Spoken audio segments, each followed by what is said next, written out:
Hey guys, welcome back to the channel. This is a story about what if Naruto is the son of Twilight Sparkle. Before I start, please support for more amazing content and do consider subscribing to my channel and share this video with your friends. This is written by the Blind Ficus and link in description and support writer. Let's start the video. Story start. Just summon a toad. He said it'll be easy, he said. You'll have this down by the end of the day, so keep it up while I do research. I don't even know what's so great of some toads, that's it so important that I summon them. I mean what's so great of toads? A string of frustrated mutterings echoed from the empty hot spring.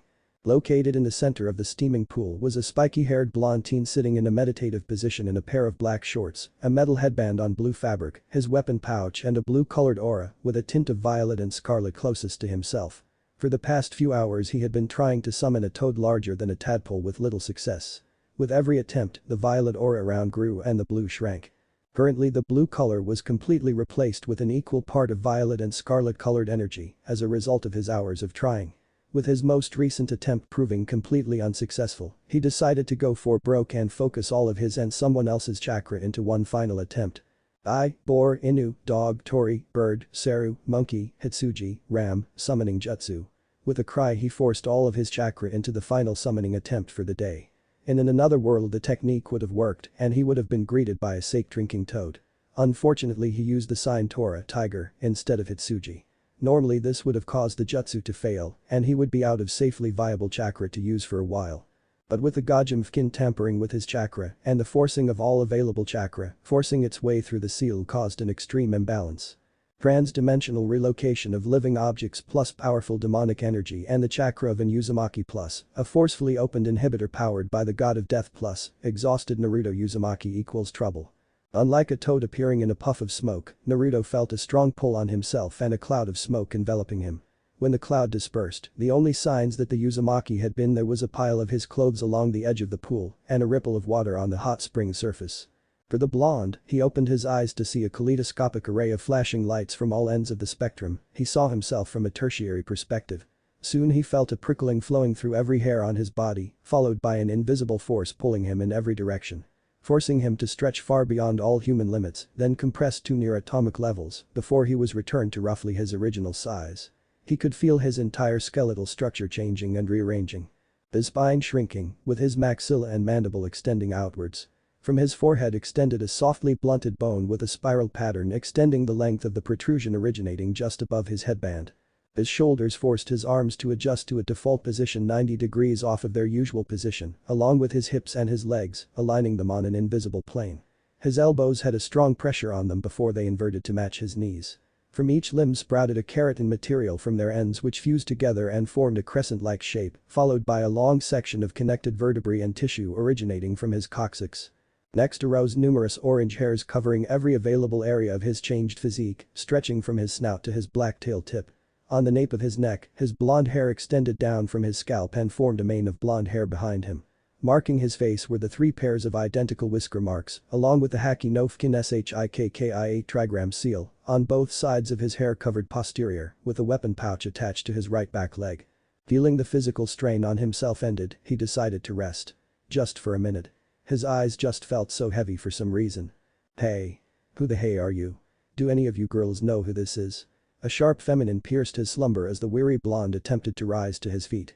Keyword being attempted as his center of mass rested in a different spot due to the altitude and lateral difference caused him to stumble forward and catch himself.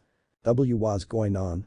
Naruto tried to ask, but his words came out in a slurred manner. What's going on is we were about to follow Twilight to the library and find out who Nightmare Moon is.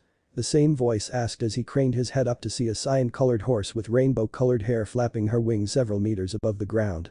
Below was an orange-colored mare with blonde hair and tail tied into a ponytail bound by a red ribbon and covered by a Stetson. Hidden behind her was a cream-white pony with curling purple hair with a horn protruding from the left side and a spiraling purple tail.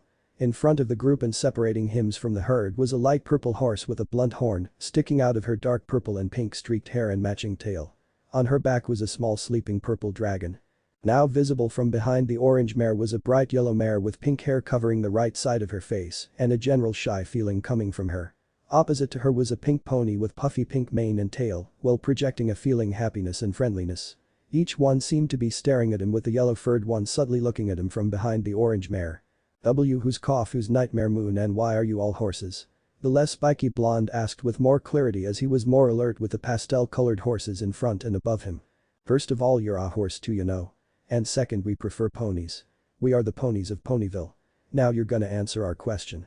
How'd you happen to fall from the sky when Nightmare Moon just happened to make her escape? The Stetson hat-wearing pony asked as she stared straight at the mysterious blonde. I'm no horse. My name's Naruto Uzumaki and I'm a human from Konohagakure no Sado. One of the best ninjas you'll ever meet.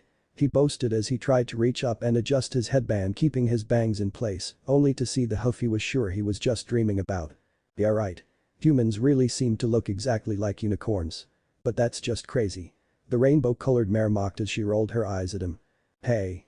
I may not be in my peak condition, but I'm not above socking a mouthy horse in her snout. Naruto promised as he shook his thigh hoof at her angrily. Oh yeah?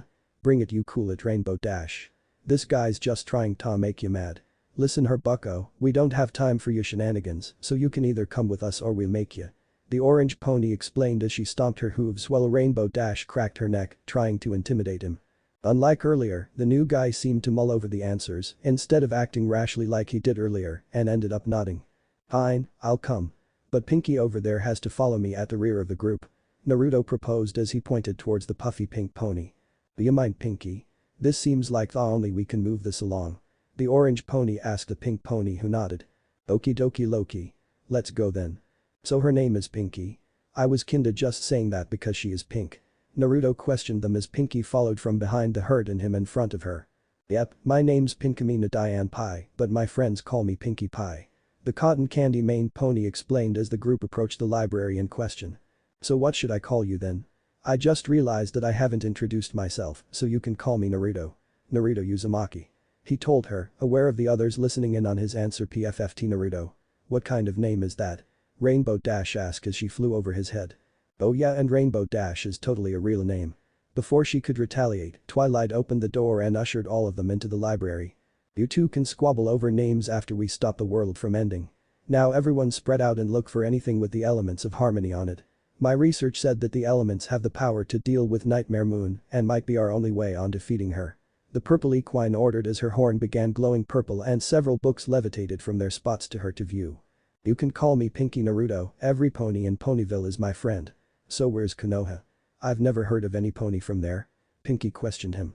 She was not the only person interested in his answer as everyone present, sans the sleeping dragon who has been set down in a bed, seemed to be listening to him. It must be pretty far from here cause I've never heard of Ponyville or seen any ponies like you girls. The blonde explained as he stared down at his hooves. It must really far because I've never heard of the Konoha dialect. But let's focus on finding the elements first.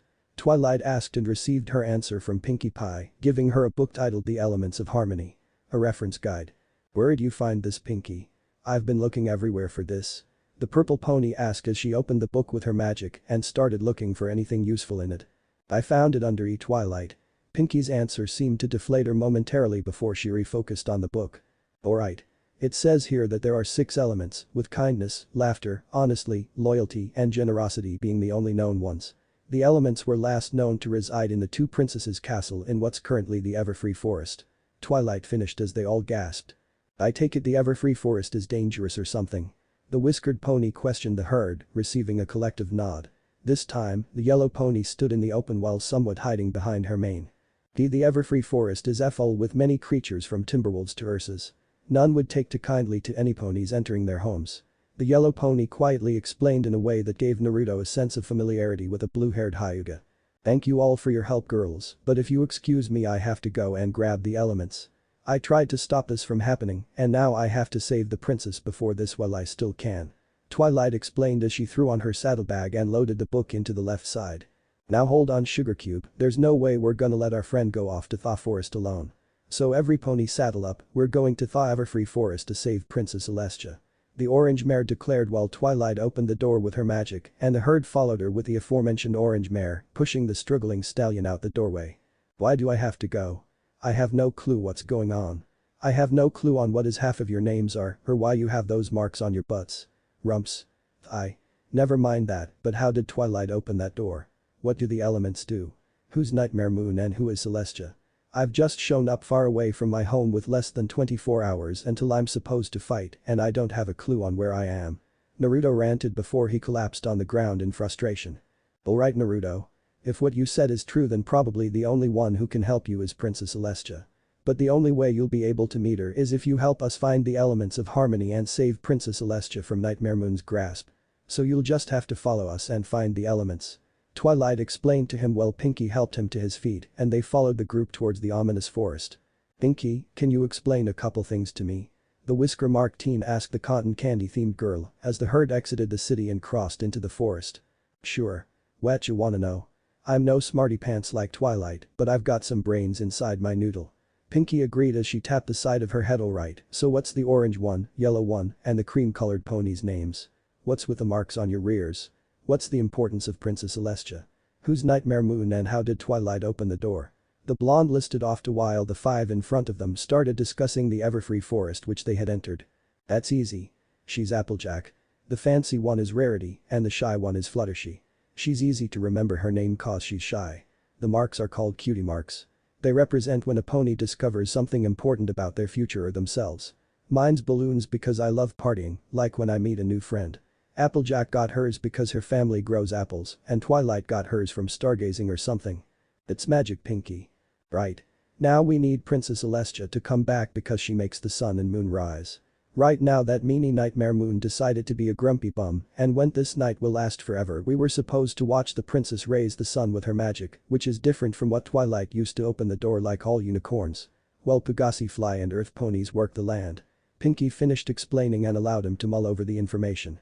So your government is run by a monarchy with the powers to control the sky, all ponies receive a mark that denotes their future, and ponies have the powers to manipulate the world through magic I'd say that's crazy, but right now I'm a pony traveling through a forest trying to rescue a literal god from another god who each has the power to move the heavens with a pretty pink pony whose hair resembles cotton candy way too much for my own liking. So I guess anything's really possible right now. Naruto somewhat lamented before the turf beneath the group felt the need to cave under its weight, causing all non-Pegasi to follow the ground's path towards the cliff's edge. Except one blonde stallion who had ethereal purple clouds grab his rear legs and began pull him into the air. Crap crap crap crap. What the hell's going on? Naruto's last word was dragged out as he was enveloped by the ethereal mist and vanished before their eyes. For him, the dark mist blocking his vision while he was suspended in the air 1 second, then it opened up to show him kneeling on the ground in dilapidated castle throne. In front of him sat an obsidian throne in the center of the royal seating area, with a golden version seemingly thrown against a wall. My. Not even a day into my new reign and I already have someone kneeling before me. And of all people, to kneel before me it is the stallion from a land beyond Equestria. How fortunate for both of us. The jet black mare laughed as he noticed that unlike the other ponies he had seen, she had the look of a warrior. Someone who had fought for their life and knew that any advantage could help. On her head rested a metal helm with a hole showing her pointed horn and a breastplate bearing the crescent moon like the one on her flank. Her voice commanded a feeling of power one would expect from a princess. He tried to rise to a stand but felt himself unable to do anything other than kneel. I take it you are Nightmare Moon. A mare with the power to control the ether and the heavenly bodies that fills the cosmos. Naruto questioned her as he continued to struggle and attempt to rise. Yes, that is the name my sister lovingly gave me before I was banished to that frozen abyss within the heart of the moon, and I do have the power to move the moon and stars. Now you will answer my questions or I will get the answers myself. Now how did a stallion such as yourself come into possession of that malevolent power, or how did you come to this world Naruto Uzumaki?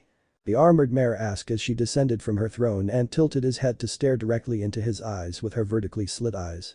I remember trying to summon a toad by forcing all my chakra into one last attempt.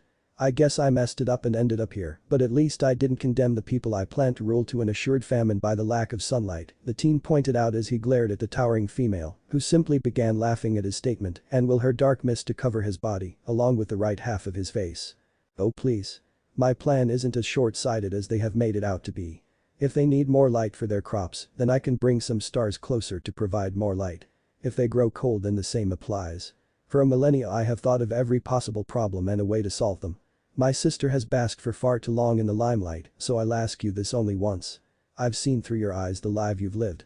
The loneliness you've experienced, and I can relate. It has been a millennia since I saw my sister and longer than that since I last saw my parents.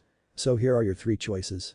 The winged unicorn stated as Naruto felt sudden mobility in his body as the mist withdrew and he shot to a stand, rule with me and become the king of Equestria. Rule under me as my son and me as your mother. later becoming the king when I deem you ready, or you could reject my offer. I already know what is likely your answer, but consider. A chance for a family, love, and escape from their looks. Gazing at the terrible mare, the blonde felt himself at a loss for words. If he agreed, he would be siding with the villain to the people. But in doing so, he would receive love that would be either matrimonial or maternal. Freedom from the hatred with often came close to consuming him.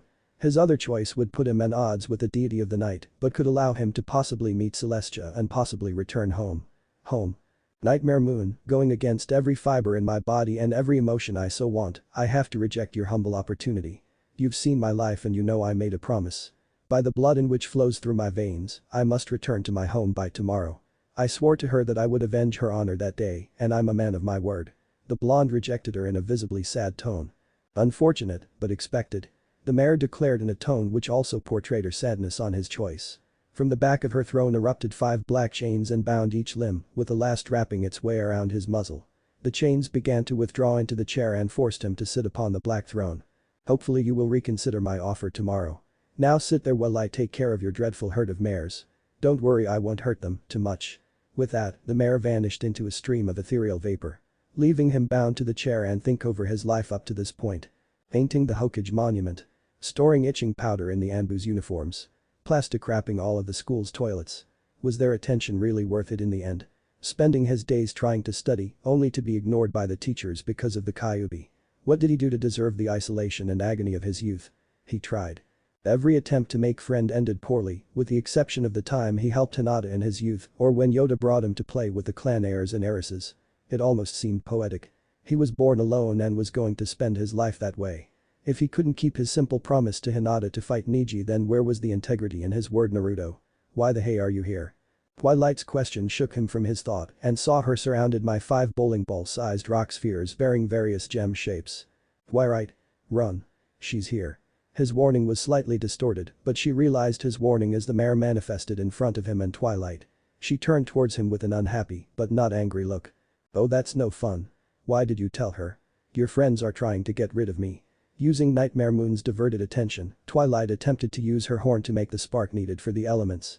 Her attempt proved futile as the 5 stone spheres were brought to Nightmare Moon's hooves by her magic. TSK. How rude. Now Twilight, I am a merciful mare, so I am giving you an ultimatum. Since your elements are no more, Nightmare Moon declared as she crushed the grey stones beneath her armored hooves, I will overlook your previous transgressions if you become my student. In my absence I was able to see a variety of magic. I could never betray Celestia, and I would never betray her for you. You're the one who abandoned your sister and cast the world into eternal night. The unicorn stated her answer, which seemed to smother any mercy in the taller mare. I betrayed her. Celestia betrayed Luna by treating her concern with disregard. She abandoned us when she imprisoned us in the moon and continued on like that for 10 centuries. 1,000 winters. 12,000 months. 52,142.9 weeks. 365,000 days. Whichever you choose, I was imprisoned in the heart of my moon. Your loyalty is wasted on my sister. The nocturnal monarch coldly declared as she kicked a section of the former elements towards Twilight. Loyalty? The unicorn muttered as she looked at the stairwell to see a herd of advancing shadows. You're wrong about the elements, Nightmare Moon. The elements are more than those stones. They're right here in this room. Please stop your fruitless griping. Even with your friends here, you 6 are no match for me. The only ones who could help you are imprisoned or gone. Surrender and I'll spare you from what's to come. The mare announced as she focused on the new arrivals. That's where you're wrong, Nightmare Moon. The elements may lay broken on the ground, but the properties they embody life on. Each one of my friends represent an element. Celestia's faithful student exclaimed, getting the mare and the moon's full attention. Using the opportunity, Naruto used his tail to grab a kunai from his weapon pouch and pry the chains from his right arm. With Twilight listing how her friends embodied the elements and the shards of the former surrounding them in an array of light, Naruto managed to free himself from the chains and rested the weapon in his mouth. You see, Nightmare Moon, when those elements are ignited by the spark that resides in the heart of us all, Twilight began as a corresponding light engulfed each mare and focused their light towards her. It creates the 6th element. The element of magic. In front of the mare were 6 ponies who had done something only her sister managed to do. Twilight Sparkle had managed to find the spark, but she refused to be sealed away once more. She had tried to be gone with the pesky mare, but the stallion proved to be a nuisance by leaping on her back to grab her wings with his tail binding her hind legs to prevent her from running. Twilight, quick. I can't hold her forever. Naruto ordered as he moved so his legs held her waist and his arms held onto her neck. No, there's no way I could use it with Yo Twilight. Maybe this will be strong enough to open up a portal back to my home. So hurry while you still have the chance.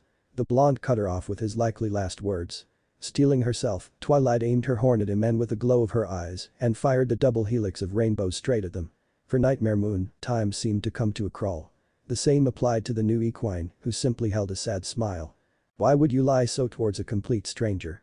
You are sacrificing your future and your promise to Hinata to aid 6 ponies who will likely forget you. Is this truly worth it? The mare asked as she felt his grip on her loosen, but she didn't try to flee. It was simply too late at this point. I've been trained to be a hero and a soldier. A hero is supposed to sacrifice himself for the sake of others, while a soldier is to die for the cause. Unluckily for you I am both. I've got several promises and unfinished business back at home. I forgot to water my plants. I'm probably going to be a bit late to avenge Hinata's honor. I missed my last birthday and promised Nico I'd celebrate it with her. Probably need a rain check, but would you like to come with me as my +1? Naruto asked her while the light from the rainbow washed out his orange fur but highlighted his azure blue eyes. I believe we will be late to it. Last time this detour lasted 1,000 years. I bet. At least you'll have company this time. Yes it is. Hopefully you can get home in time, Naruto. With that said, the duo was consumed by the blast of rainbow light, followed by everything in the room being thrown aside by a wave of blinding light. As the light faded away, the main 6 were revealed to be laying out on the ground, with each one wearing a new piece of jewelry. Each had a necklace with a gemstone with the cut and color to match their cutie marks, with the exception of Twilight, having a tiara with her purple 6-pointed star cutie mark.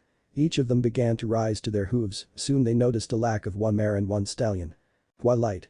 Are they? Pinky's question hung in the air while they looked towards the unicorn for her answer. Before she could answer, the shifting pile of rubble drew their attention. Ugh, I've had the most freaky dream about ponies and rainbows. I'm pretty sure there was a dragon too. Naruto muttered as he climbed out of the hole in the wall. He looked different than before, with the right side of his hair being midnight black and his hair stretched down to cover his eyes and part of his muzzle, while his coat appeared like it had been growing for several years without being cut. Before anyone could question the change to his appearance, a flash of light drew their focus to the white-themed monarch, which had caused the 6 mares to bow to her. Twilight, my faithful student. I knew you were able to do it. The monarch of Equestria praised her pupil while she nuzzled her head. But how? You told me that it was an old mare's tale. While Twilight asked the goddess of the sun, Pinky approached Naruto and lifted the dark-colored hair from his face. The movement revealed that around his right eye was a patch of dark-colored hair and skin, with his right eye being a dark blue with his pupil had changed to be vertically split like a predator's. Are you okay, Naruto? We still need to have your welcoming party after all. Pinky asked him as adjusted his hair so it would only cover the right half of his face for now. I'm fine, I'd be more concerned with her. The blonde declared as he moved towards the hole he crawled out of earlier and held out his right hoof. Slowly, a light blue hoof took his outstretched limb and crawled her way from the hole. I present to you Princess Luna. The goddess of the moon and the other monarch of Equestria. The shaggy blonde finished as bowed towards the smaller monarch. Unlike Celestia's crown, which was in ornate gold, Luna's crown was smaller and consisted of a solid black shade. Sister, it has been far too long, but I have to inquire how someone so young and someone who I have never heard anything about come to know such knowledge. The mayor questioned the stranger who seemed to be leaking magic. I do not know, ma'am. I just seem to know things I did not know before, like a library was crammed into my head. His question didn't seem to satisfy Celestia, but her sister hugging her and crying into her chest seemed to take her focus. Sister, we have missed thou greatly. With her younger sister crying into her chest, Celestia consoled her, but the cough of the stallion drew her focus. Princess Celestia. You likely don't know, but I am not from here. I am from a land which I can tell is not from here. Equestria, Ponyville, or the Everfree forest have never been heard about from where I lived. I fear that I belong from a land being literal worlds away. If you don't have a territory called the Elemental Nations at any point in your history, then it is true. Your student told me that you may be able to assist me in my problem. I can tell that my cutie mark may be key to it. Magic may have a key to the solution, but unlike your people I use a foreign energy called chakra. I have a time limit of less than 1 day. I do not wish to be an annoyance to you, but I am desperate. In my hometown, I am expected to compete against the prodigy for the honor of his cousin he had insulted. I have been undertrained and underprepared for the tournament, but I am bound by my word to fulfill my declaration. So I plead for assistance in finding a way to go home. Naruto finished as he fell to his knees in front of the 2 goddesses. Wow. Princess Celestia, are there any spells or magic that could help him? Twilight asked her teacher in a shocked tone. The stallion, which had spoke towards anyone, except for Pinky, in an unpleasant tone, had asked the monarchs of Equestria for assistance in a respectful manner. I believe my sister and I can find a solution to his problem back in Canterlot. Come Twilight, there is much that needs to be looked into while we continue your magical studies. The taller of the two monarchs asked her pupil while she extended out her right wing and beckoned her student towards her. Princess Celestia, I was kind of hoping I could stay in Ponyville for a bit. Not that I don't want to help you, but there's still much I need to learn about friendship. During my stay in Ponyville, I learned much about what it means to be friends, but there's still much I don't know. Twilight explained in a somewhat hesitant tone towards her teacher. Are you sure about this, Twilight? Canterlot would be a lot less interesting without you or Spike there. The white-furred monarch questioned her while her sister relinquished her hold on her sister's chest and stood beside the unkempt stallion, who seemed to find the ground very interesting. I am sure, Princess. You sent me to Ponyville with the intention of me learning about friendship, and while I have learned much, there's still much that I don't know about. So if you will allow me, then I will want to stay in Ponyville. The gifted unicorn kindly asked her teacher as the 5 mentioned mares stood behind her. Well then, I accept your request. From here on, I decree that Twilight will remain in Ponyville to learn more about friendship and report it back to me. I hope to read about your findings soon, but my sister and Naruto must be off. There are matters which require my immediate. Celestia announced as the trio were surrounded by an alabaster-white energy, in which glowed brightly as they teleported away. Sister, is this our new castle? Luna asked as she looked out at the vast collection of bookshelves covering the floor with a massive hourglass of sand in the center of the room. Correct. Now I would ask you to accompany me to the throne room, but I need to deal with the citizens of Canterlot. As soon as I can, I will be back here to assist you. The upper level is reserved for more advanced magic, so I'd advise looking up there. Take care, sister, I will also have to contact some workers to adjust a room for your stay. Celestia added as she exited the library and left the duo alone. So Princess Luna, it is nice to finally meet you in person or pony. Your pony's grammatical system is still confusing to me.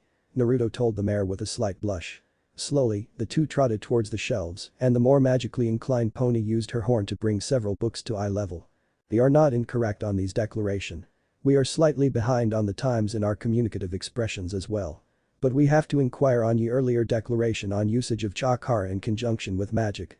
Pray tell, what can thou do? The millennia imprisoned mare inquired as she set aside a book with the title of Magic of Equestria. List and location. Well, I am able to make copies of myself, but I haven't tried to use my chakra as I am. Last time I used my chakra, I had exhausted my reserves. Naruto explained to the magic-wielding mare. During his explanation, he tried and failed to open the book, much to the amusement of the princess.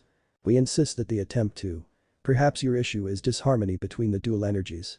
If we had a catalyst, then thou would have further ease in trying to combine them. The princess of the night asked the blonde, who nodded in response. He clapped his hooves together and focused his available power into one single technique. Page Bunshin no Jutsu Shadow Clone Technique. As per his technique, a cloud of smoke filled the small pathway and cleared to reveal a second Naruto standing beside him. Hey boss, you have a piece of Nightmare Moon's armor stuck in your mane. The second blonde stated as he grabbed the shard with his mouth and handed it at the princess. Incredible and fascinating. A duplication ability, and they were able to preserve a segment of armor comprised of magic. This is theoretically the key thou needs. Put on the item and try focusing chakra and magic into it before repeating that ability. This is a unique opportunity to discover how the two energies react. With that said, Luna used her magic to take the armor segment and focus her power into it. The piece soon changed to an upside-down black metal crescent with a matching black chain connected to the middle. When she released her magic from it, the item fell onto Naruto's neck. Let's try. Nothing ventured, nothing gained. Naruto muttered as his horn began glowing orange and feeding into the now orange left side of the necklace. Opposite of that, his cutie mark radiated a purple glow which flowed into the right side of the crescent. With the energies visibly present in the item, Naruto held his hooves in the same position and focused on funneling his power through the item. Page Bunshin no Jutsu. The room was again filled with smoke, except this time the cloud is a dark purple. The previous clone had dispersed in the summoning of another whose silhouette was visible inside the cloud. Unlike the previous copy, this one neared Celestia in height and could be seen with burnt orange hair. Well, this is quite an unexpected turn of events. Wouldn't you say? The figure asked in a feminine tone that the Uzumaki had been recently acquainted with and one Luna was intently familiar with. With the cloud clearing away, the figure could be seen wearing a bronze-colored helm which sat around a spiraled horn and breastplate with a crescent moon in the middle. As well as a set of bronze hoof guards.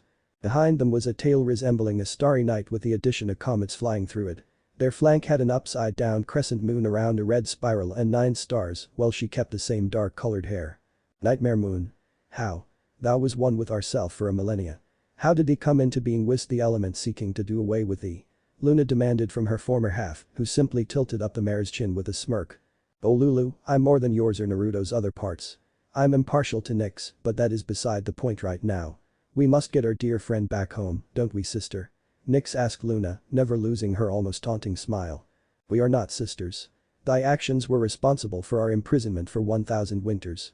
We would have learned to accept it. The mare weakly declared, earning a snort of derision. Please, we know that there's no way you would have simply accepted it. I gave you the power, the opportunity, the chance to get what you were due. If we didn't do anything then those foolish ponies would take advantage of you. You were and still are a monarch. Heed my words as well Naruto, if you give them one step back, then the whole endeavor will be lost. You allow the abuse to happen once, then you will never be free from them. If Luna and myself did not try to bring about a change, we would spend that millennia feeling insecure about us. Nyx explained with a stomp to emphasize to point. Nyx, you said that you're more than hers and my part. What did you mean by that? Naruto interrupted the two mares' statement in a confused tone. When the elements collided with us, Nightmare Moon was ejected from little Lulu and fortunately collided with those dark feelings you try so hard to repress. When the elements tried to rid of Nightmare Moon, it instead transferred her into you.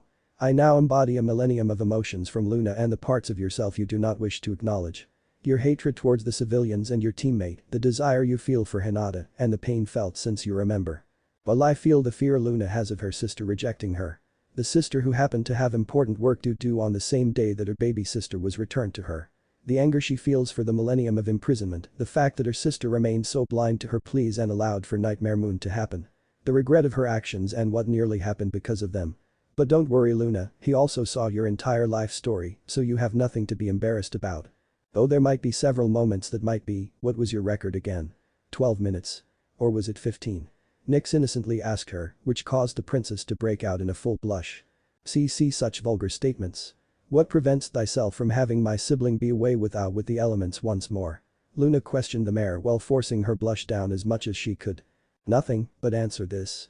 What will happen if I disappear? Celestia will always if I linger on you.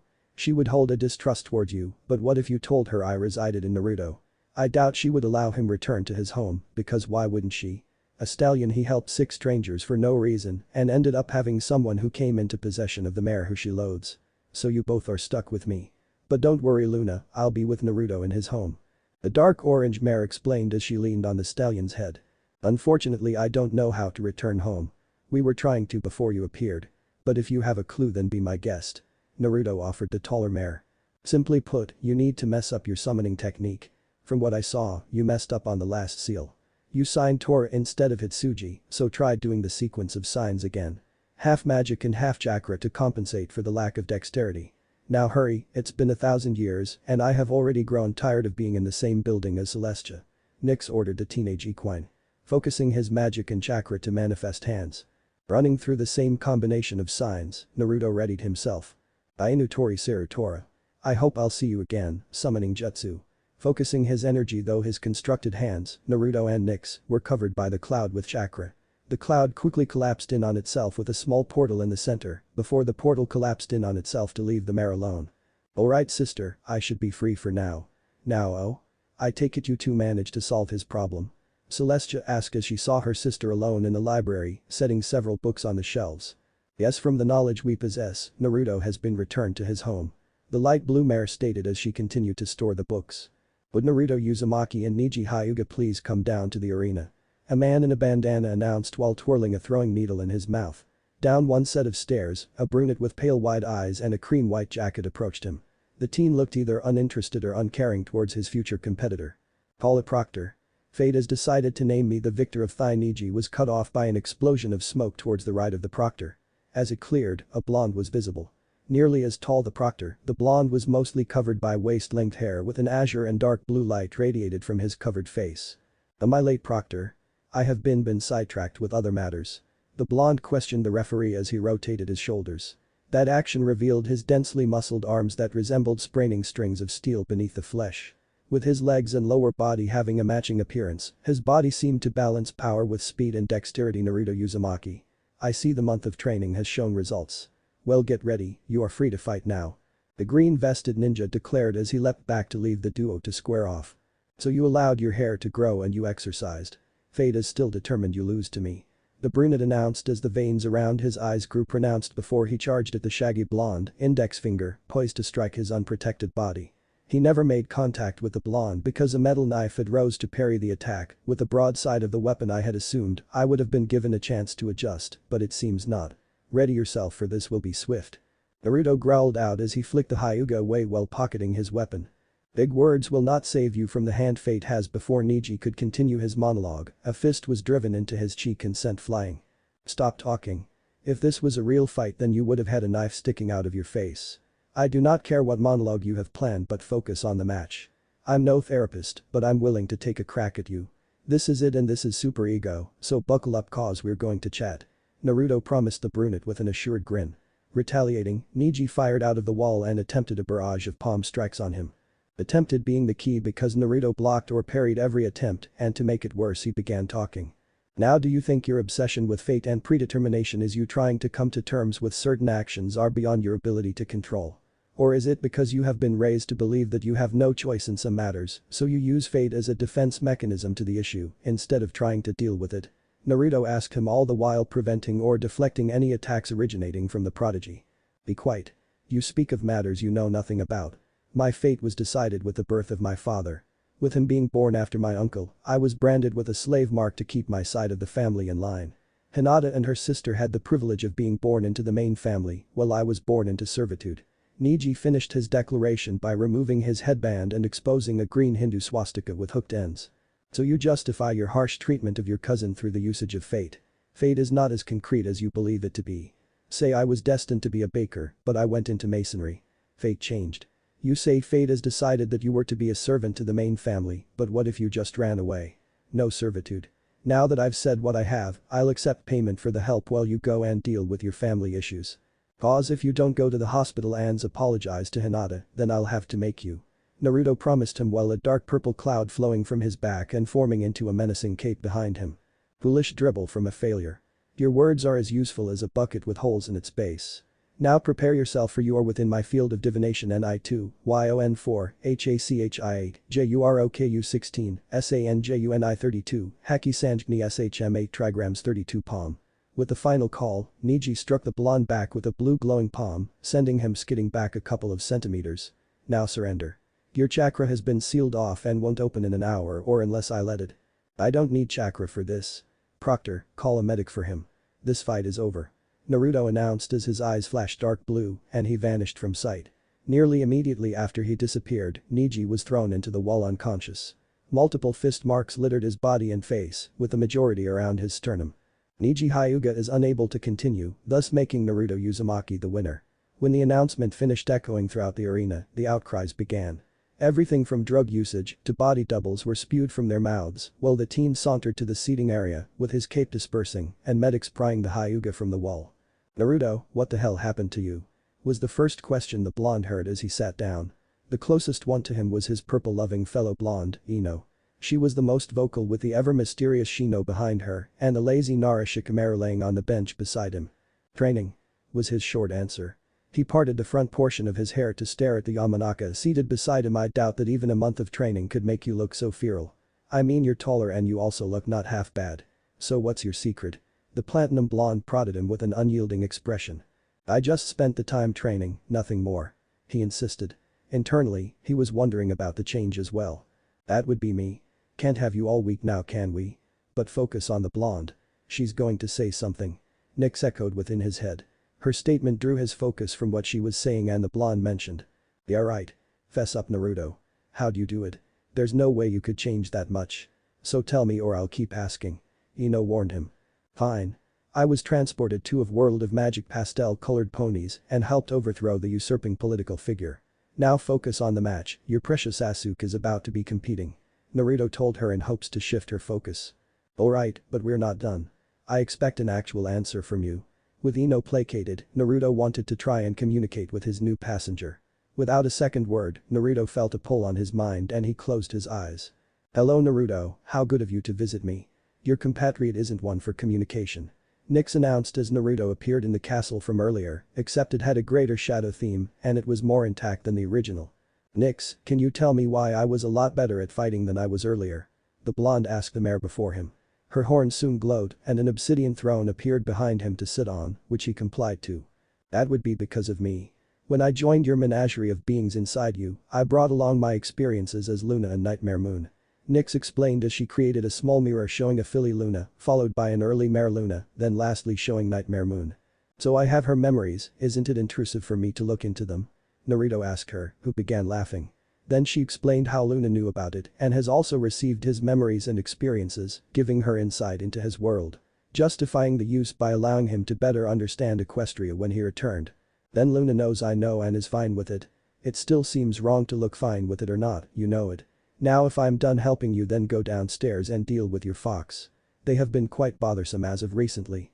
Deciding to listen, Naruto exited the throne room and descended down the flight of stairs.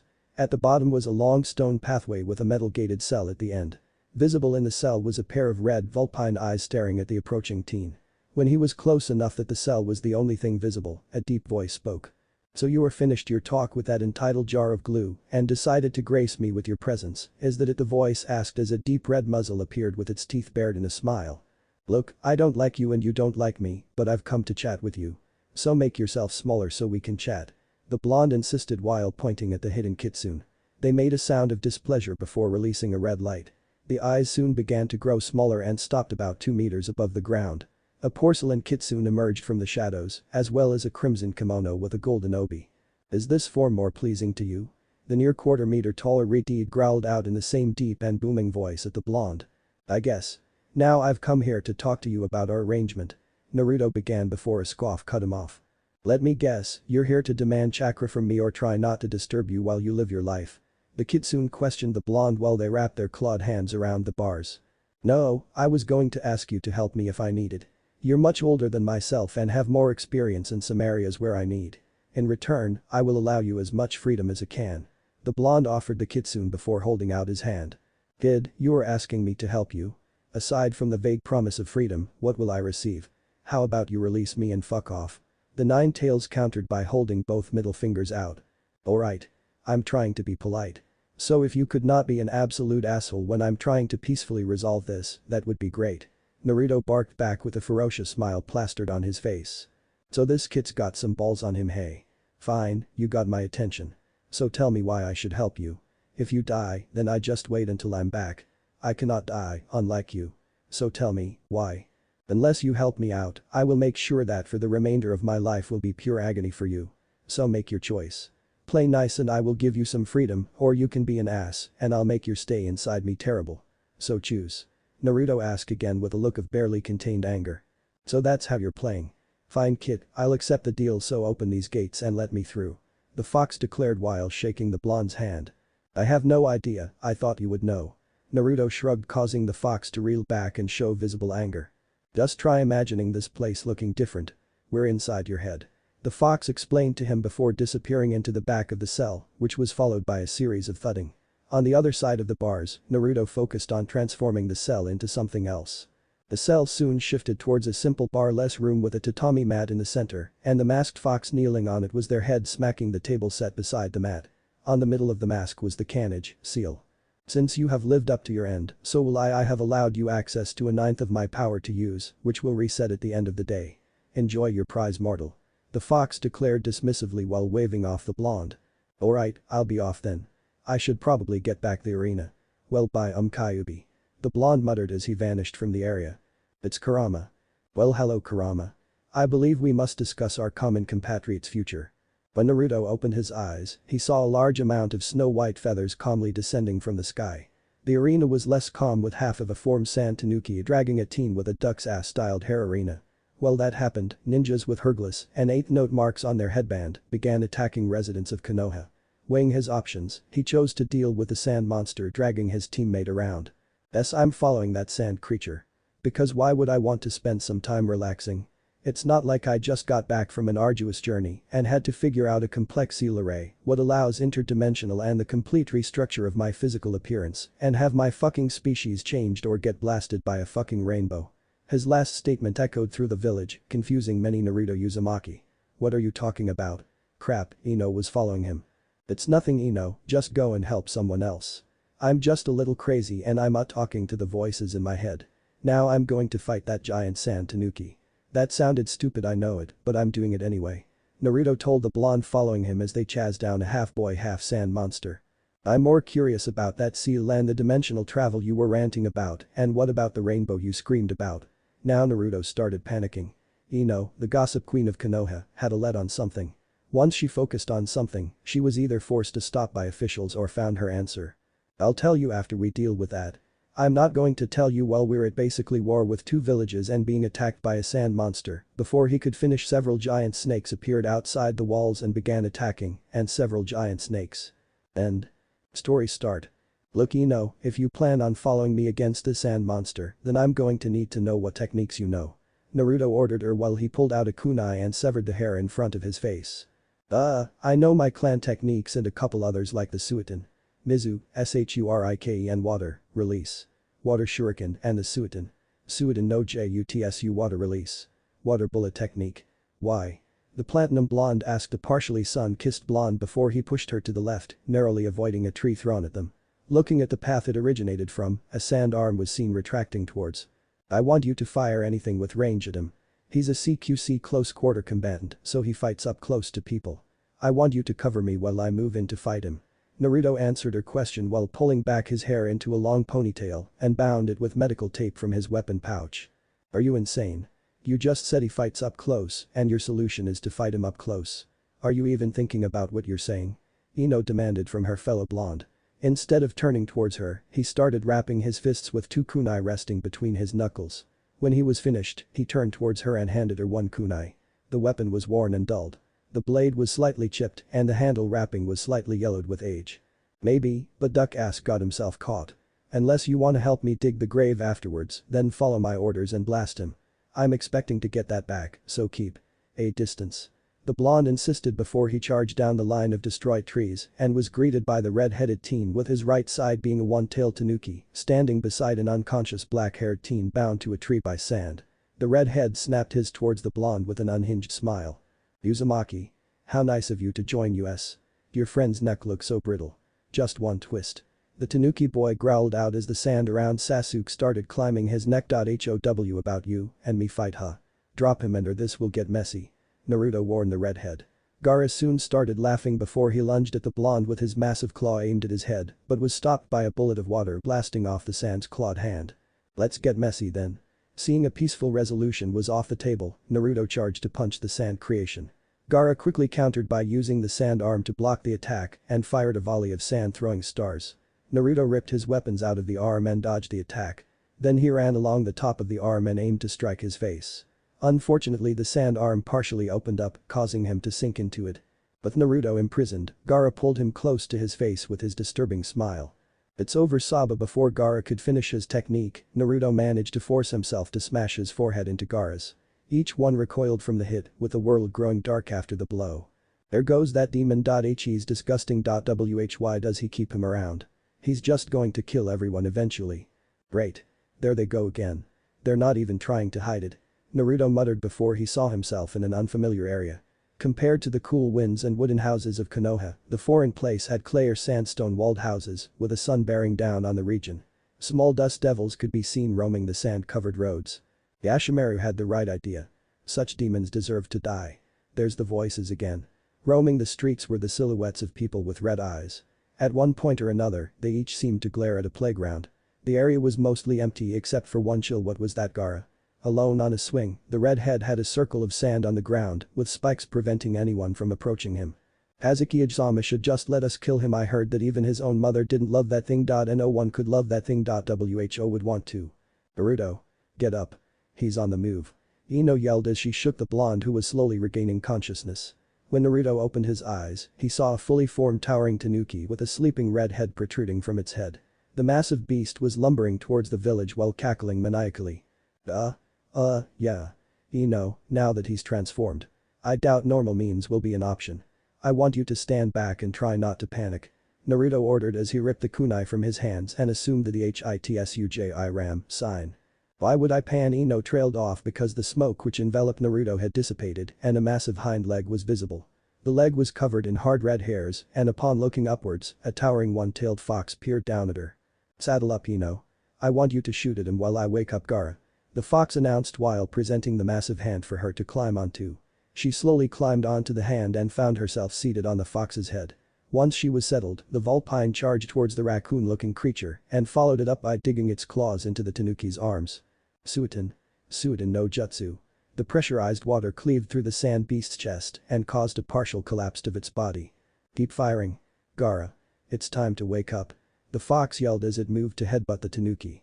When the fox's head drew close, it was surrounded by smoke and Naruto came flying out with Ino hanging onto the tanuki's sand waterlog. It couldn't react fast enough and the fist slammed into the reed.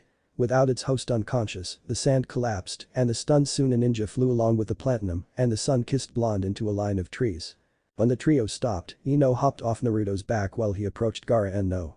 Stay back. I will not allow you to kill me. I will prove my existence, I won't disappear. The reed screamed as the small amount of sand around him rose to form a wall of spikes. Not deterred by it, Naruto continued to advance not flinching while the sand spikes pierced his flesh. Both of our childhoods were pretty fucked, weren't they? I just want to talk. Are you going to listen? Naruto questioned him while stopping a spike aimed at his face. No. My uncle tried that. You just want to kill me like them. Gaara muttered as he tried to stab the blonde again, only for Naruto to jump towards Gaara. Bracing himself for the pain, Gaara didn't feel anything piercing or burning him. Just a set of arms wrapping around him with small trails of blood running down his shoulders. I know. I don't know how I know, but I've experienced stuff similar to you. Except you have siblings to help you. Family is something I don't have, but you do. You feel anger, sadness, and despair. Don't let yourself lose your family, let them light your way. All it takes is one person you trust to help you. We share a lot of the same problems. If I wanted to harm you then I'd have done it by now. Talk to your siblings and try to mend your relationship. I saw how you kept them at a distance, don't. I've always wanted family so don't squander it. Let's go now Ino, his siblings are here to watch him. This war is over. Naruto explained as we walked over to her and started walking towards the village. Once they hear a good distance away, a sandy blonde with 4 ponytails and a man with war paint drop down beside the reed. Naruto, I've got a lot of questions that you're going to answer. Like what the hell happened to you during that training trip? Why did you give me this kunai and why do you act so different compared to the academy? Ino demanded while she followed Naruto towards his house in the northeastern section of the village. Nothing really happened for the first 3 weeks of the month. I tried to learn from my teacher, but he just had me do chakra control. I can sit and walk on water now, but that's all I learned, except for the summoning jutsu which didn't work for me. Naruto partially answered her before a column of rising smoke drew his focus. A smoking apartment complex was visible with the skeleton of the building somewhat remaining. Was that you house? The blonde asked him. He had just lost his house, but he just shrugged and started following the road south. Was yes. Guess I'm moving. And for the academy part, this is who I really am. Though I doubt you remember. The half-blonde muttered the last part which Ino heard. What's that supposed to mean? I remember you acting like a clown in class. The platinum blonde explained while pointing the kunai at him, he just sighed. We met earlier than that. You gave me that kunai on that day when you, Choji, Shikamaru and Sakura invited me to play with you and Yoda. I was so happy to have friends to play with you 5, but when myself, Choji and Shikamaru got caught up in a river and almost drowned. When I came to, your 5 were gone. I tried to ask you about it, but none of you remembered. So forgive me if I'm a bit crass about someone saying they are your friend, only to not know who you are later, that cut me deeper than any knife I tried with. Naruto chuckled as he rubbed his right forearm. The duo walked in an awkward silence for a good distance. They soon left the most urban region where the majority of the fighting had taken place and entered a district illuminated by red lighting. Several shady-looking men and women looked at them, then went back to their activities. What are we doing here? I've heard that less than legal activities occur here. Are you sure it's okay to be here? Ino asked as she nervously looked around the area. Ninja or not, she was still a teenage girl with fears. No one will try anything as long as you stay by me, and we're here anyway. Naruto explained as he stopped at a building with a plaque with K893 and knocked on a section of the building 3 times. A section of the wall opened up to reveal someone's eyes on the other side looking at them. Name. Number. Reason. The person asked from the opposite side of the wall. Naruto held up left arm and focused chakra on the surface. Soon the number 49 appeared on the skin. Naruto and guest, 49, and residency. I'm here to get some items. Naruto explained as the section closed, then a 2-meter hole opened from the wall. Naruto ushered Ino through the opening and when he passed the doorway, the opening quickly shut. The interior was an intricately designed warehouse with a purple-haired lady seated on a golden throne. "Hello, Naruto-chan. Finally decided to bring your girlfriend to see me, huh?" The purple pony-tailed lady asked him. Ino's face gained a full flush while Naruto's cheek slightly darkened. The lady on the throne wore a black waist-cut top and short-cut denim shorts. "She's not my girlfriend Rebecca Oyabun, she's with me because she wants to get some answers while I fix myself up. I'm moving in because someone torched my complex. I'm guessing the KINRYK Gold Dragon or the KINSANKAKKEI Gold Triangle, but I'm heading to my room," Naruto announced as he signaled for Ino to bow alongside him. The purple-haired lady quickly got up from her chair and pulled Naruto into her chest despite his slight height advantage on her. "Don't worry, ISHI Stoned and KMSEKIOR will take care of it. Now take your not girlfriend to your room and try to keep it down. We don't want to hear your fun unless there's a show along with it," Rebecca ordered them while shooing them away from the area. The two then walked down a hallway and entered a room with a paper sliding door. The room had a simple cot adjacent to several piles of folded clothing. Each wall had one of the Hokages on it. Beneath the Shodame was a red plate armor set, while the Nidame had a blue plate version and a face mask with a straight line with 2 half circles on each side and a line bisecting it. Underneath the Sandame was a headscarf bearing the hidden leaf symbol and 3 metal plates on its left and right sides, with the entire headset resting on a small monkey statue. Lastly was the Yondaime with 3 hooks holding his signature tri-pronged knives. "You're supposed to be answering my questions, not leaving me with more. Why are we here, what's with the number YON4, KYK9 on your arm? Who was that lady, and are you part of a gang?" Ino finally snapped and began demanding, while Naruto slipped on a set of black knee shorts and a solid dark orange t-shirt. "I will. We're here because this is where I live thanks to the fire. The numbers are actually SHI Fire or DATH, KU9 of Suffering. 49 is what the locals called me so it's stuck. The lady is Rebecca Lee and she is someone not to anger and that last one is complicated," the half-blonde declared as he lifted up a section of the floor and extracted a several-pouched black vest and attached a pouch to his left leg. "How can it be complicated? Are you or aren't you?" the platinum blonde questioned him.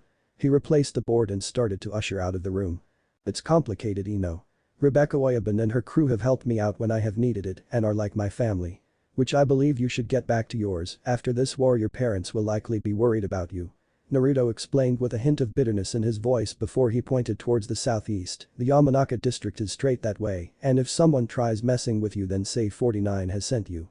"Fine, but I still have lots of questions for you," Ino explained as she walked down the hallway and exited the building, leaving Naruto alone in the hallway. Before he could move from his spot, a red spiral appeared from under his right shoulder as it began to glow. "Rebecca Oyabun, and Anbu is trying to contact me. Be back soon," Naruto yelled down the hall as he followed the path out of the building. "Naruto Uzumaki, do you know why you are here?" Naruto stood in front of 3 people. A spiky-haired man with 2 scars on the right of his face, Shikaku Nara, clan head and Shikamaru's father. A spiky pony-tailed man with 2 strands of hair framing his face. Inoichi Yamanaka, the father of Ino and clan head. Lastly was a feral-looking brunette with 2 red fang marks on her cheeks and an eye-patched wolf seated beside her.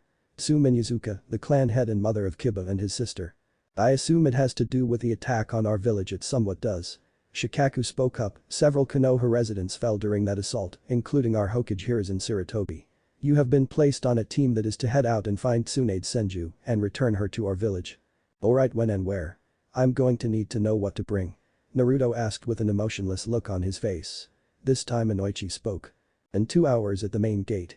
Jiraiya will be leading the mission, so make sure he doesn't get sidetracked. Pack for a couple weeks at least," the Yamanaka head explained, causing Naruto to bow and exit the room. He exited the building and went to grab a supply pack from his house, passing through the area of Konoha that experienced the most damage. Ninjas were carting away the cadavers of people either directly or indirectly involved in the recent assault. Though some found the time to whisper and glare at him passing. "Did you see that giant fox earlier? I bet he helped at destroying the place. Of course he would. He's involved with those scum. What can you expect from a degenerate like him? Just keep walking." The Uzumaki told himself as he clenched his fist so tightly a small trail of blood ran down his hand. But he continued to walk along. Filthy creature, I can't believe someone hasn't killed him. Hopefully someone will keep walking. How can he live with himself? I heard he killed his own mother. What a monster animal. Keep. Abomination. Mistake walking. Naruto, what are you doing back already? Naruto looked up to see the interior of the warehouse, with Rebecca looking at it. Managed to walk back to the warehouse without even realizing it, so someone must have let him in. Kuzo, he took too long and now his Oyabun was getting suspicious. I'm just grabbing some supplies for a mission. I'm trying to find Tsunade for whatever reason.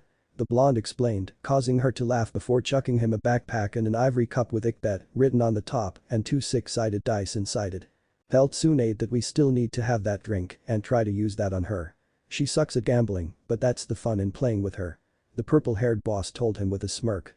Inside the bag was a handful of different ration bars, a bag of various coins, a canteen of water, a small jug with a cup mouthpiece and 2 rings with a taut wire connecting them. Arigato Rebecca Oyabun, I'll be back when I can. Naruto thanked her with a deep bow before leaving the building. Once he had exited the building, Rebecca snapped her finger and turned to her right. Hey Izuato Scar, go through the district and make sure the people who made out little friend unhappy are taken care of. The conservatively dressed boss ordered as several shadows exited the building. So I'm to meet my team here in 2 hours and I'm about an hour and a half early. Naruto muttered as he sat down on the limb of a tree residing outside the walls of Konoha. With his position on the tree secure, he closed his eyes for some rest. When he opened them, he was in a familiar throne room with Nyx in front of him. Welcome back Naruto, it's good to see you so soon. I'm surprised you haven't noticed that little addition on yourself yet. The bronze-armored mare declared while crossing her left arm over her right. All the while smirking and looking at his hair. His hands quickly shot up to his head and brushed against a small protrusion on his upper forehead. A 5-centimeter orange horn had been hidden by his unkempt hair and seemed to glow faintly. How did this happen? I didn't notice this on myself. The Uzumaki asked himself while Nick simply laughed at his reaction. Now Naruto, you didn't expect to come out of the dimensional travel unchanged. Your anatomy had changed and now you have a horn, I wonder if you would grow wings. Questions for another time. But I believe you should visit your herd soon, especially the one who smelled of candy. Nyx declared, causing Naruto to turn towards her. Yeah, I'll just repeat the technique. Goodbye. Naruto closed his eyes and faded out of the throne room. Shortly after he vanished, an 8-tailed fox entered the throne room with a leather collar on its neck and a chain connected to the bronze-armored mare's hoof. Why did you not talk to him about his emotions?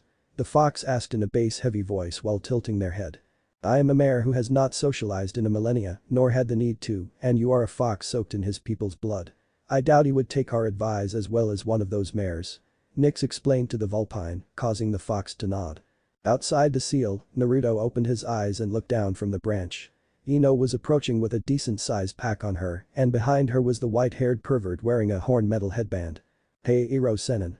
Why's Ino here? Naruto asked as he swung down from the branch and looked at the blonde and the pervert coming to the tree. Stop calling me that, I'm a super pervert. And the girl's here to help convince Tsunade. Now we're heading for places with gambling and drinking. So we're going towards Tenzakugai first. A place of casinos, bars, and the best brothels I've ever seen.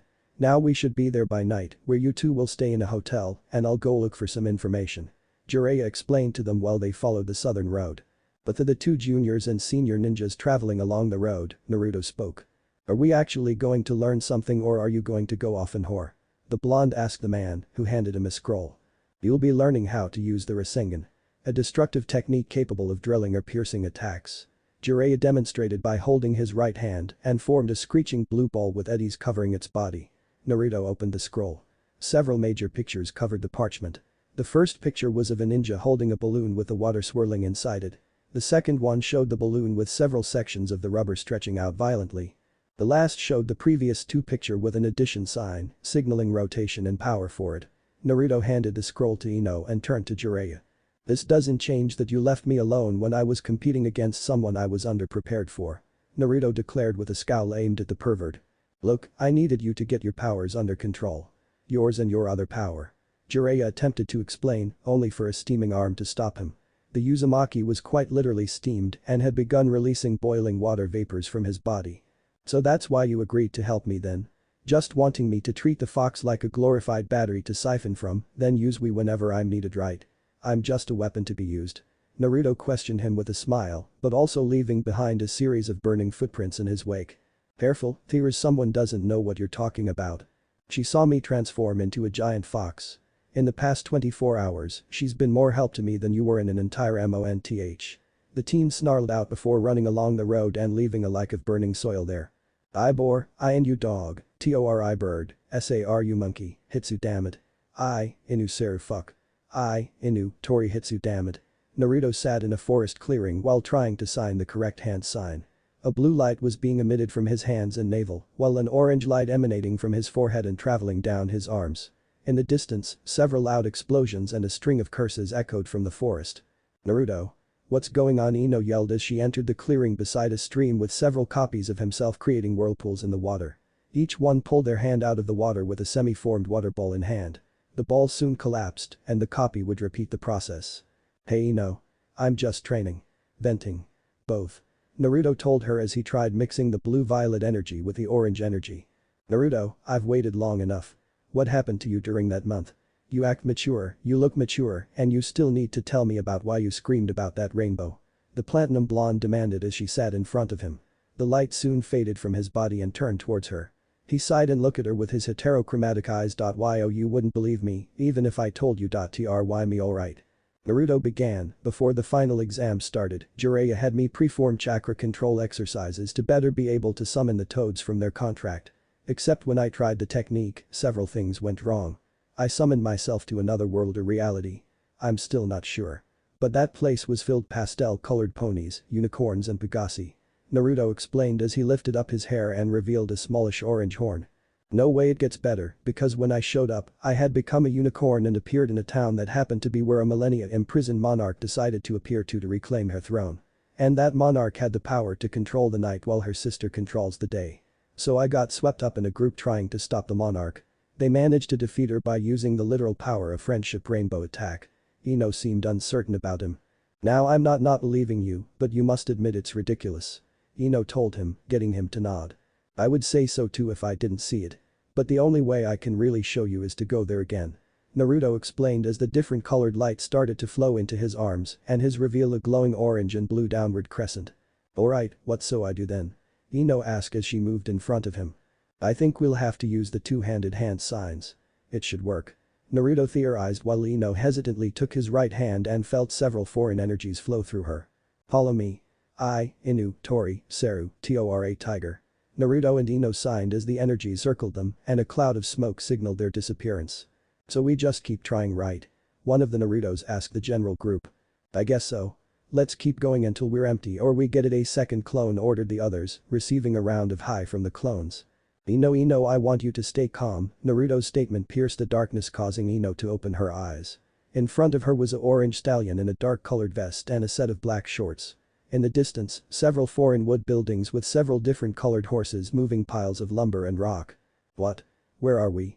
Ino slowly asked as she looked down at her hoof and purple hair covering it. She could feel her own modest pack resting on her back. We're in Ponyville, which town in Equestria? Naruto explained as he helped her to stand.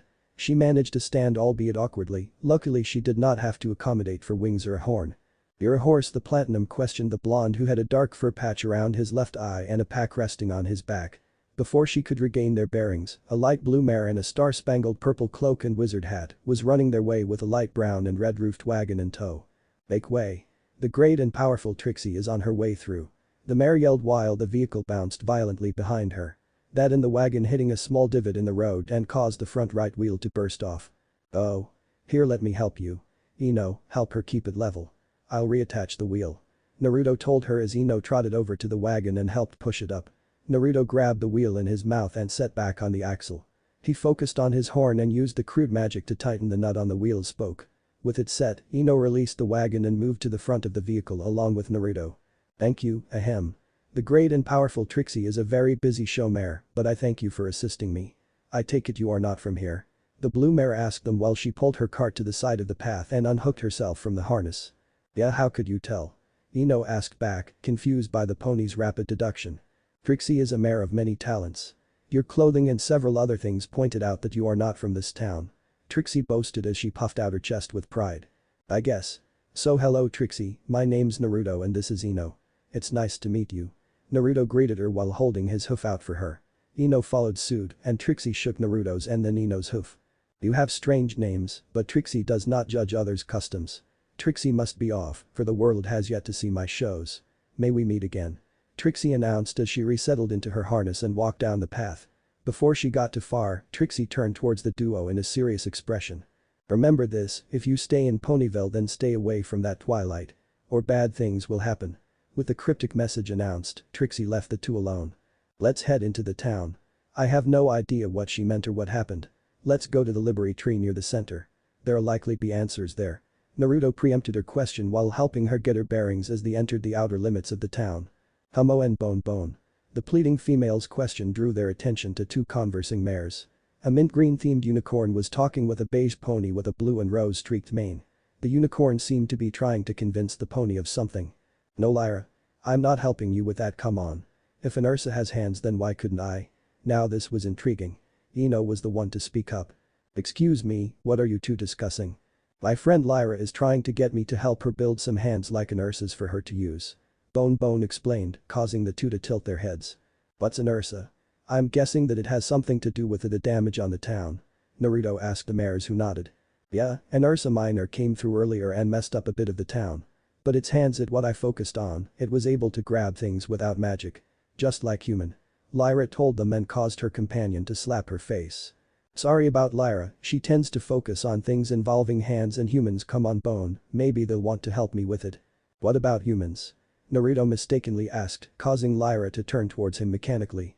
Bone looked towards him with a mixture of horror and sympathy. You know about humans? The mint mare slowly asked as she walked towards the blonde. Yeah, why do you ask?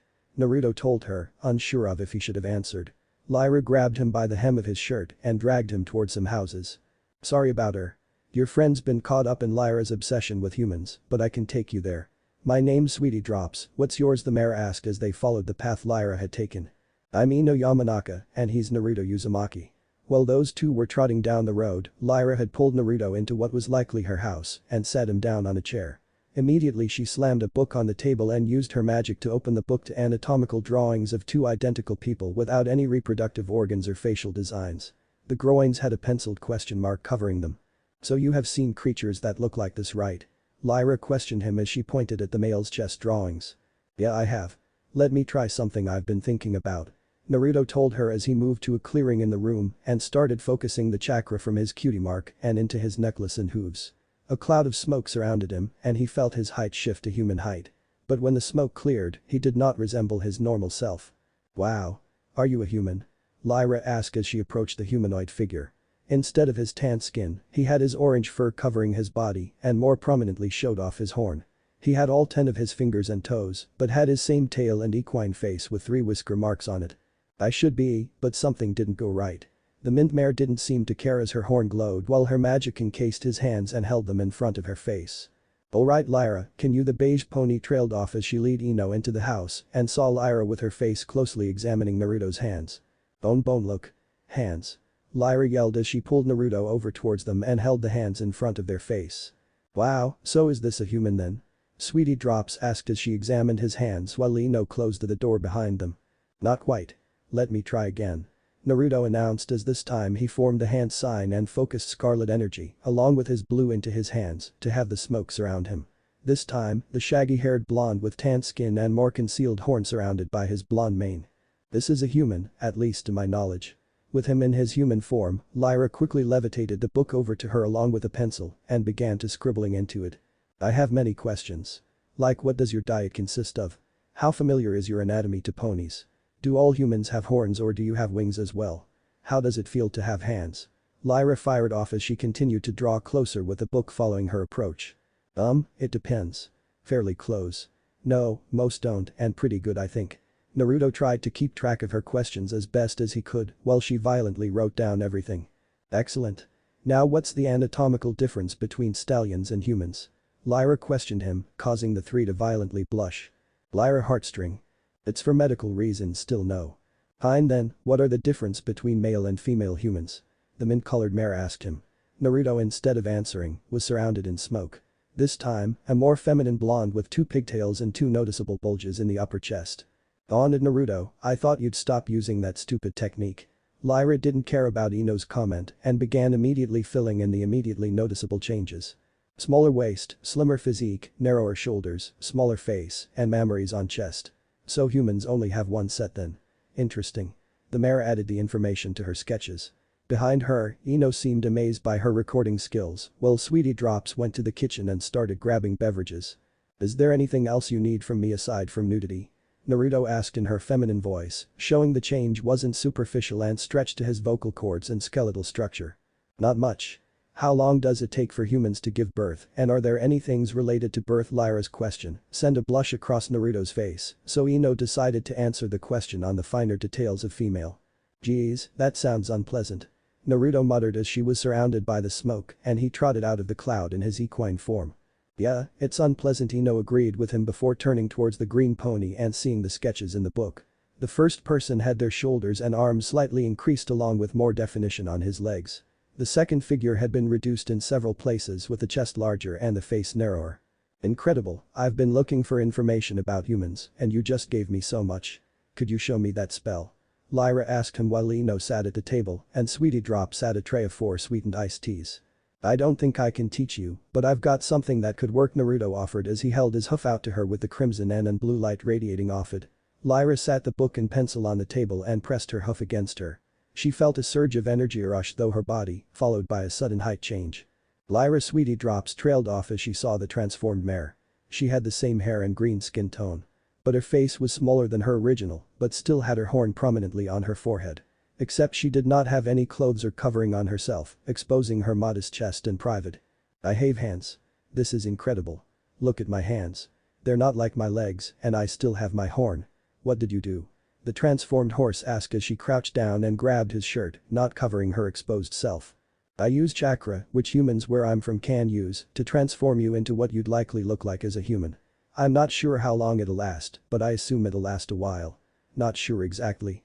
The blonde told her as he tried to avoid looking at her swimsuit area, which was eye level with him. Naruto, do something about her clothes. Don't leave her naked. Ino ordered him with a blush about the nude person. Said person was encased by smoke cloud and it cleared to show her in a copy of Ino's dress in mint green sans the headband belt. I'm going to get as much time as I can out of this, thanks Naruto, Ino. I'm going to enjoy this. Lyra grabbed the two and set them outside the door, followed by the click of a lock. Alright Naruto. So where are we going now? Ino asked him while trying to forget the naked girl they just saw moments ago. I'd say we should keep heading towards the library, but it's pretty late and they'd probably. Naruto stopped talking as he placed his hoof against the side of his head.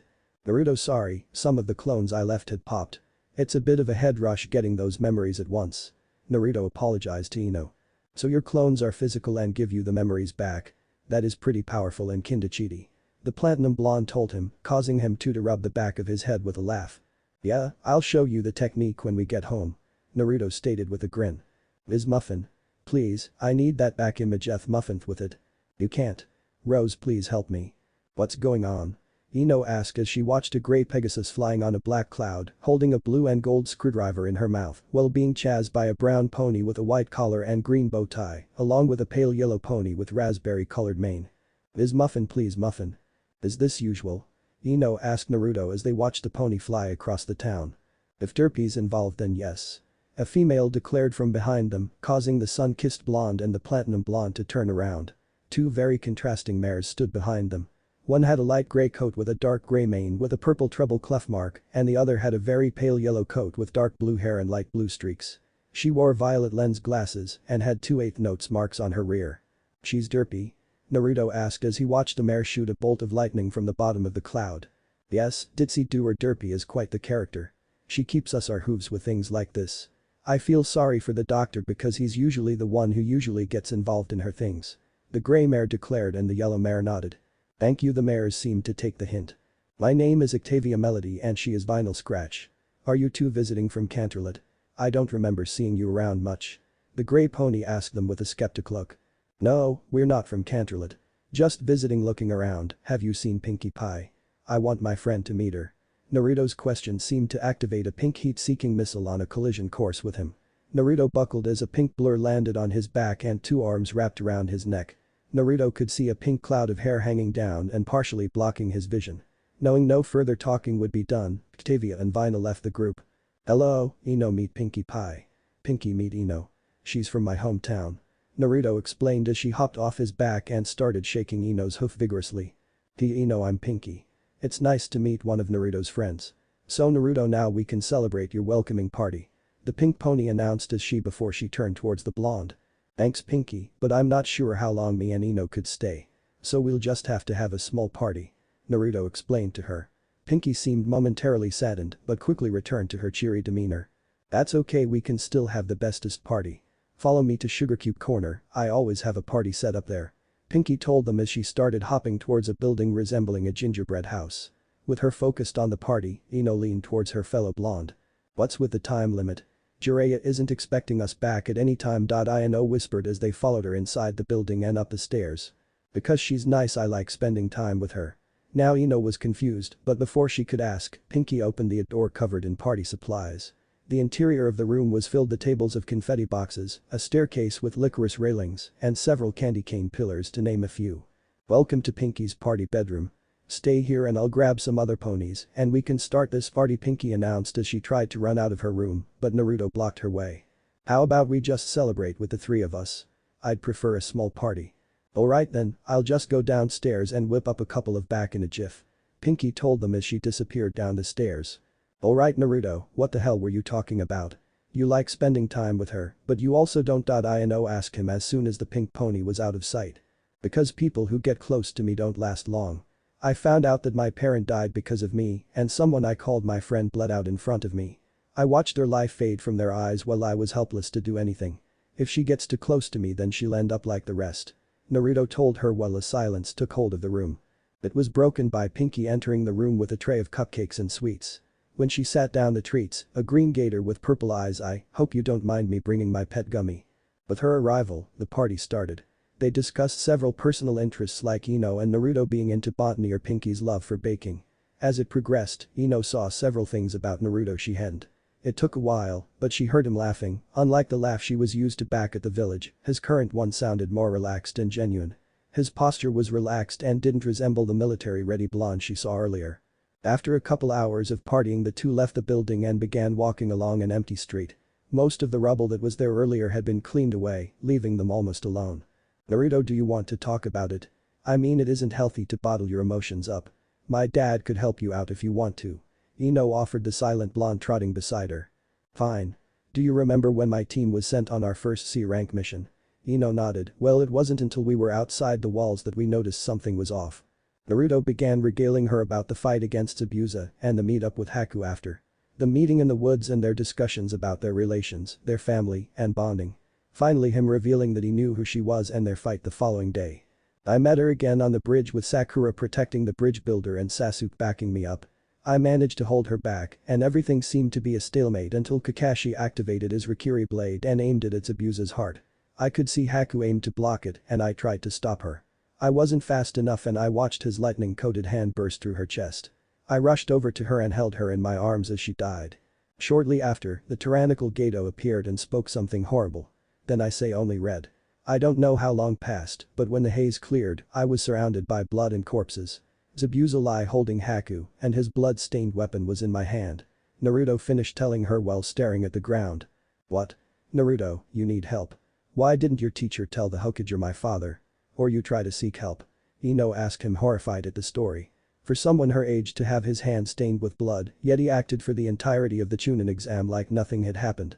Kakashi has his attention fixed on Sasuke and barely focused on me, so why would he help me? And I couldn't go talk to them myself. The Hokage is constantly busy and I can barely enter the office. I couldn't tell the council I'm traumatized by what I saw or did because they'll think I'm unstable and send me away. Why do you think I aligned myself with the Hachikayu SAN 893? I'm terrified that at night someone will break in and try to kill me. Me and Gaara are burdened with a power which makes us Shinchikiki, we're the power of human sacrifice. Naruto muttered before his eyes widened and avoided looking at Ino. Ino, we should head back now. We should be well rested for our search for Tsunade. Rather than argue with him, Ino just nodded. The orange, blue, and red light appeared and formed a pair of translucent on his hoofs and spread it to her connected hoof. I, Inu, Tori, Seru, Tora. The duo were surrounded by the smoke and vanished, leaving the street mostly empty, except for a pink pony with her hair rather flat and leaning towards her right side. In a cloud of smoke, Ino and Naruto appeared inside the stone walls of Tenzakugai near the foot of the castle. Jiraiya is at the Kmunnatumkun Hotel in room 217. It's pretty late so go and sleep, I'm taking a walk. Naruto started walking away, but not before creating a clone to take Ino back. Naruto walked towards the center of town, he formed the Inu, I, Hitsuji hand signs.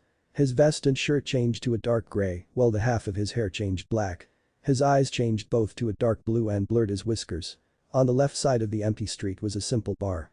When he entered, it was mostly empty, save a passed-out drunk in the corner, the bartender, and a ponytailed blonde seated at the counter.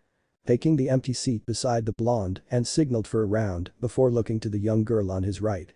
She wore a green kimono with dull red accents on it and dark red wrappings on her forearms. Her hazel eyes seemed to scan his appearance before stopping at his headband and tensing up. I don't care who you are girly, I'm just getting a drink. Naruto told her as the bartender handed them 2 sake cups. Aren't you a little young to be drinking? The girl asked him while he chugged the drink. Old enough to drink, old enough to die. I'd say the same about but I want to drink and I can pay for it too. Naruto muttered. He pulled something from the backpack and placed a small rectangular plate on the counter. The plate was 15 by 5 by 1 centimeter of gold. This'll cover all my rounds and hers. So what's your name? If we're drinking then I should know your name. Naruto asked as his cup was refilled and drained fast. Opting to simply take the bottle. It's Tsunade, no relation to the Senju. The girl explained as she downed her own cup. Senju? Right, you wouldn't happen to know where I could find her do ya? Naruto questioned her while pounding back the bottle and exchanged it for a fresh one. No, why's a Konoha ninja looking for her? You guys never did before. Tsunade asked back while a faint blush spread on her face. I'm looking for her to go to the hospital and help out. My friend's hurt and I've been shot up with either over or under the amount of chemicals I needed. I say screw it, I've reset my own bone and who needs a checkup? Naruto laughed before taking another jug from the bartender and polishing off the bottle. You need to go to the hospital, how old are you kid? This isn't healthy. The blonde told him seriously. To distrust the hospital was dangerous for anyone. Ah, I've been fine for years. Naruto dismissed her concern with a second bottle following the first. This is serious. You're jeopardizing your future and health. At least let me look at you. Tsunade asked him with her small blush gone. I'm fine, but if you really want then play me at CHM Han. Naruto offered as he pulled out an ivory cup with 2 6-sided dice. What's the stakes? I'll keep it simple. You win and I'll get a checkup. I win and you'll owe me a favor. Naruto declared as he started rolling the dice around the cup. Alright, call it. Even odds. Naruto slammed the cup down on the counter and slowly started opening it. Before the number could be seen, he swept the dice into his backpack and quickly pecked her cheek.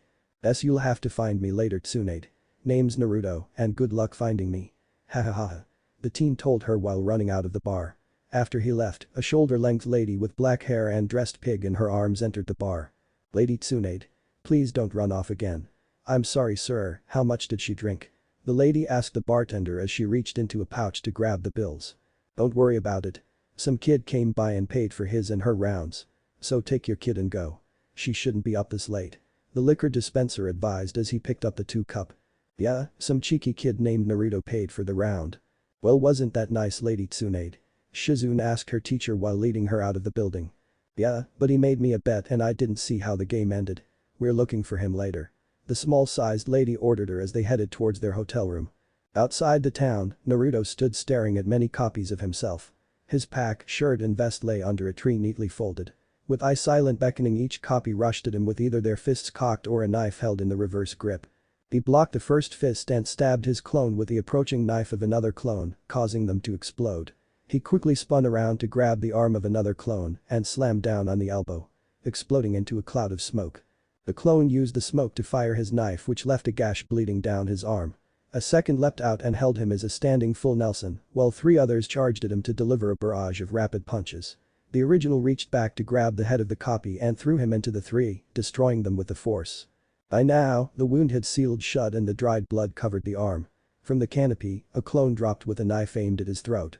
He quickly grabbed his copy and twisted his neck nearly all around, causing him to explode into smoke. By now, a fair amount of the clones had been destroyed, but many still remained like the ones rushed him from every direction. Naruto brought his hand to block a knife which stuck out from the back of his hand. Kicking the clone away, he used a weapon to brutally backhand a clone to death with a spike and parried a throat shot with a protrusion. Using a spinning roundhouse kick, Naruto snapped the clone's neck and caused the weapon in his hand to disappear. With a hole in his hand, Naruto sprayed the blood at the clone's eyes. Several were blinded and were quickly dispatched by a punch snapping their neck. Despite the majority of the clones gone, a copy preformed a running slide between his legs and slashed the calf. He didn't far as Naruto dropped his knee on his throat and destroyed the clone. "Let's try this," Naruto muttered as he held out his hand and slowly formed a howling ball in his palm. Before any clone could make a move, the ball exploded in destructive streams of air lacerating their bodies and the trees. Left alone by the technique, Naruto ran his hand across the deep trenches littering his body. Each one gradually sealed themselves closed, leaving the trails and streams of dried blood staining his front. Gathering up his belongings, he walked through the forest and sat his items beside to a stream and sat them on the coast. He hopped into the moving body of water and started scrubbing the blood off himself. "You know, cleaning usually works better when you're naked," Nyx muttered from the depth of his mind, causing him to lurch in the water. "Hello Nyx, it's been pretty quiet without someone else's voice in my head," the partial blonde thought as he worked off the blood off his arms and partially dyed the water a dull red. "Well, your adventure in her land is quite fascinating to say the least," the Kyuubi added with mirth in its bass-heavy voice. "It is. I've never had a party quite that entertaining in Konoha or in general," Naruto added as he worked into the torn patches in his pants and started cleaning his bloodied legs. "Well, from what I saw from your memories, humans are quite dull. They are quite arrogant despite all their shortcomings. Ponies are not without their faults as well. Yet humans seem to embody theirs to an astonishing degree. Those from Konoha and Wrath. That pervert with his longing and lust. That serpent Orochimaru and his desires.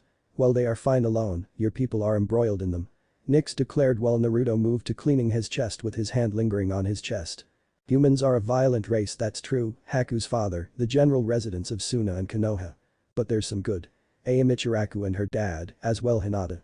That can apply to many races. Hopefully you will see some of them next time you visit Equestria," the nightmare advised him while he exited the river and put on his unsullied clothing. "I will try, but I'll have to get the Rasengan down. How should I work on it? I need to work on the shell, but I'm not sure when to start," Naruto asked them as he packed the vest into the backpack. "The Rasengan is a knockoff of my Bijutama-tailed beast ball. Focus on the shape of it first then fill it in. You don't fill the balloon without having the balloon."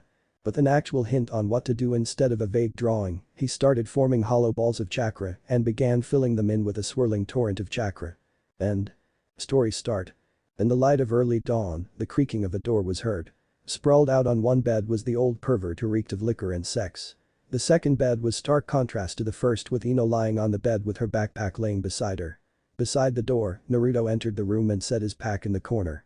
When he sat in a chair, Ino shot up from her bed and looked at him. Her hair had been pulled back into a messy ponytail with bags under her eyes. "Where were you, Naruto?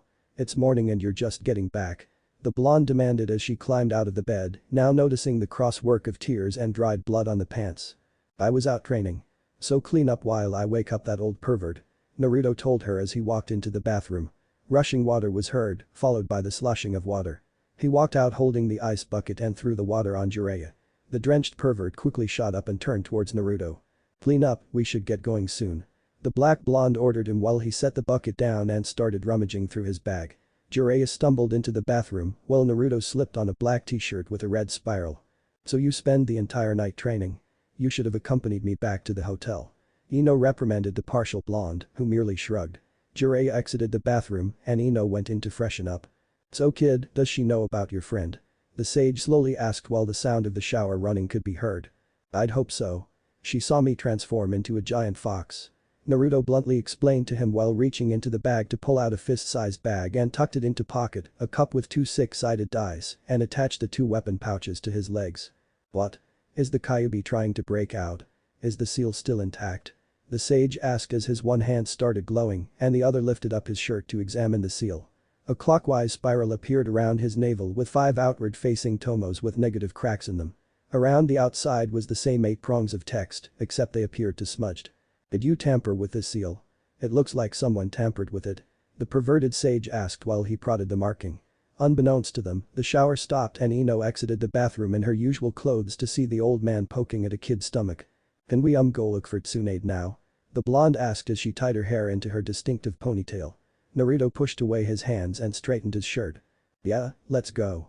So what does Tsunade look like? If we're looking for her then I'd like to know what she looks like," the heterochromatic blonde told the older man. "How do you not know?" She has the most beautiful honey brown eyes you'll ever see, her gorgeous blonde hair tied back into 2 ponytails, and has the largest pair of tits you'll ever see. Jiraiya finished with a perverse grin on his face and a photo of her in his outstretched hand. The large-chested woman in green had her fist cocked back and aimed at the cameraman, likely Jiraiya. Naruto looked at the picture and had several pieces click in his mind. Blonde hair and ponytails, check. Hazel-colored eyes, check. A bountiful chest, not check. Age of about 20 to 25, not check. Naruto saw someone like this earlier. Odds are, he met her daughter, niece, or cousin. Now look out, she has a technique where she can change what age she looks like. She can look like anything from a kid to an old lady. You two go and look for her walking the streets while I look around bars, casinos, and brothels. Good luck. Jiraiya ordered them before vanishing in a cloud of smoke. Any clue on where we could find her? I read that she's extremely difficult to find and is elusive. Ino asked him while they exited their room and walked down the flight of stairs. Naruto made the hand sign and with a poof, sent his clone back into the room. I'm pretty sure she's looking for me. Naruto awkwardly laughed as he rubbed the back of his head. What? Why would she be looking for you? The platinum blonde asked him. She would be shocked, except he had recently taken her to a world of sapient equines with horns and wings. Well, last night, I remember seeing a girl probably our age with blonde ponytails and brown eyes. She said she's Tsunade without her surname given. Ino just cited him randomly crossing paths with the exact person they're looking for and not even know. So Itachi, you sure this kid's here? A blue man with shark attributes asked his compatriot in a matching black cloak with red clouds. I am Kisum, now settle down. We don't need him catching wind of us. The raven-haired man with distinct lines under his eyes responded before knocking on room 219. Instead of the spiky-haired blonde opening the door, a brown-eyed redhead in a dark blue sweater with vertical lines on it. Hello, what do you need? She answered curtly as she crossed her arms beneath her bust, causing her sweater to rise up and expose her tightly fitting booty shorts. We're looking for Naruto Uzumaki, blonde, blue eyes, orange jacket. This is his room, is it not? Itachi asked her, not bothered by the exposed shorts. Instead focusing on the task at hand. Well, it's not, so goodbye. Without a second word, she closes the door. Leaving the duo standing in the hallway. Fuck that. Open up and give us that damn kid. Kisum banged against door this time. Instead of the same redhead opening the door, a brown-haired man opened it. His hair and face was covered in a mixture of ice and snow, and burgundy jacket having snow coating the shoulders and chest. His face seemed to be frozen with an upturned expression, with his eyes nearly rolled back into his head and his bottom lip open enough to expose his bottom teeth and the partially frost-covered axe head held beside his face. Move it, Ice Pops, we're looking for a short brat named Naruto. So move or I'll slice you to ribbons. The shark man warned him as he reached behind him and grabbed the handle of his skull-pummeled weapon. The man silently rose his mostly frozen hand up and pointed towards the stairway, telling them to leave. We're not leaving, sir. We are looking for Naruto and we will not leave without him. Itachi told him while his mature Sharingan slowly rotating clockwise around. The man just continued to point while he slowly opened his mouth. Slowly it opened beyond normal limits and blood slowly ran down his face. It stopped when his jaw hit his throat with the blood pouring from his mouth. He slowly closed the door, leaving only a slightly growing pool of blood from under the door. Itachi, that was a Jinjutsu, right? The shark man asked while looking at the blood beneath the door. I did not see him cast an illusion. The black-haired man declared as his red eyes reverted to their black. The blood was still growing from under the door. Let's come back later. Kisum advised as they slowly walked away from the door. After a minute, the bleeding man opened the door. He looked both directions before closing the door. Inside the room, the man disappeared in a cloud of smoke and Naruto sat down on the bed. So where'd you last see her? Ino asked him while they walked down the street. I saw her drinking in a bar last night. She was in wearing a green and red kimono, with a necklace I think. Naruto explained before he winced and held his head. Clone. 2 people are looking for me, so this just got harder. Naruto told her as he held out his hand for her to take. I and you dog, I bore HITSUJI ram. Ino felt herself getting taller, while Naruto's hair changed to an all black. Her top changed from her purple to a dull red, while his changed to a light gray. I could have done this myself. Ino muttered while walking over to a shop window. Her blonde hair was now a brown ponytail with her eyes were a hazel similar to her mother's. Yeah, but this is easier for me. So if you see 2 guys in black cloaks with red clouds on them then let's keep a distance. Naruto explained to while they walked down the road. They passed 3 bars with only the bartenders present, so they entered the 4th building which was a bar restaurant. Naruto and Ino sat down in a semi-secluded booth with the former ordering a sake bottle. Are you sure this is a good idea? Shouldn't we be looking for her? Ino questions him as the waitress at 2 small saucers and filled them with the clear liquid and set the jug on the table. She's looking for me as much as we her. The black-haired teen explained as he quickly chugged the saucer and refilled the cup. Why is she looking for you, and how can you drink that sake so fast? The brunette asked him as she took a small sip of the powerful rice wine. I made a bet with her, and neither of us know the outcome, and I can't get drunk. Doesn't matter how many or how strong. Nothing can numb me. Naruto muttered the last piece while he drinking his liquor. Naru? Kid, we really need to talk. Ino was cut off by a large-breasted blonde with a black-haired lady holding a pig wearing a necklace. She wore a grey top and green jacket bearing the kanji I acute Z gambling on the back, while the black-haired lady wore a black kimono with white accents. The blonde pushed Ino aside, while the pig holder gently sat beside Naruto. He signaled for more sake and 2 more saucers. Hello miss, you wouldn't happen to know a young lady my age named Tsunade, no relation to the senju I'm looking for her? Naruto questioned her with a slow sip of his saucer while he pulled out his ivory cup and rolled the 2 dice around the cup. Quit with the coyness, kid. If you won't let me give you a checkup, then roll the damn dice and show me the even number. Tsunade ordered the disguised blonde who slammed the cup on the table. Naruto lifted the cup up to show a 5 and a 4 on the dice. When Tsunade saw the dice's unfavorable number, a plate of 2 saucers and jug down on the table. So Naruto won, now what? Ino asked as he swept the dice back into the cup and pocketed it. He gets a favor from me, so what do you want then? The slug summoner questioned him as she drank her sake container and crossed her arms over her chest. How about you return to Konoha? We need a new Hokage. Ino suggested while Naruto looked towards the senju. I'm not returning to a village which claimed the lives of my entire family, let alone the job which killed my grandfather and great-uncle. So give me one good reason why. The blonde asked with an irritated look on her face. Well, you could change the hospital or how things were run. Naruto suggested before offering Tsunade's assistant a saucer, who denied it, and Naruto drank it instead. That's slightly interesting, but not enough. If you can show me something that amazes me, I'll give you this necklace and come back to the village. Tsunade offered as she held her hexagon-designed light green necklace. Lady Tsunade, don't. What about the curse on the necklace? The Senin's apprentice warned her teacher who had said necklace resting on top of her chest. It only affects those with Hokage ambitions, Shizune, so unless he wants to be a Hokage, then he'll be fine. Tsunade explained as she took the saucer and drank the liquor along with Naruto. Lady Tsunade, Naruto actually used to declare that he wanted to be the Hokage. Ino explained, causing Naruto to stop drinking. I would, but that doesn't matter right now. If you want something amazing, then look at this. Naruto redrew their focus as he sat his cup down and pulled his hair up to expose the 6 centimeters orange spiraled horn, which was emitting a faint glow. So you have a horn, is that it? That isn't that impressive. Tsunade told Naruto. He sighed before he rose his right hand into the air and slammed it into the side of the table. Holding up the hand, it was obvious that it was either fractured or broken by the bloody bone sticking out of the side and the purple swelling around the impact area. Why would you do that? Shizune trailed off as she watched the bone retract into the hand. The wound began releasing steam as the puncture mended shut and the skin lost its purple hue along with the swelling. Near instantaneous healing of any breaks, abrasions or gashes. How's that for amazing? The hidden blonde asked as he wiped the blood from his metacarpal's puncture area. Hearing the silence from her, he looked up at the senju and saw her horrified look. Please don't do that again. As medics and doctors, we do not enjoy watching people needlessly hurt themselves. As well as Lady Tsunade's hemophobia. Shizune explained while Tsunade gradually regained her focused look. But you're a doctor. Lady Tsunade watched her younger brother bleed out in front of her. Her response didn't seem to satisfy him. Naruto grabbed Shizune's unused cup and crushed it in his hand. Taking his empty cup, he focused the stream of blood into the saucer and sat the cup of blood in front of her. You're a doctor. What's the good of a doctor who's afraid of blood?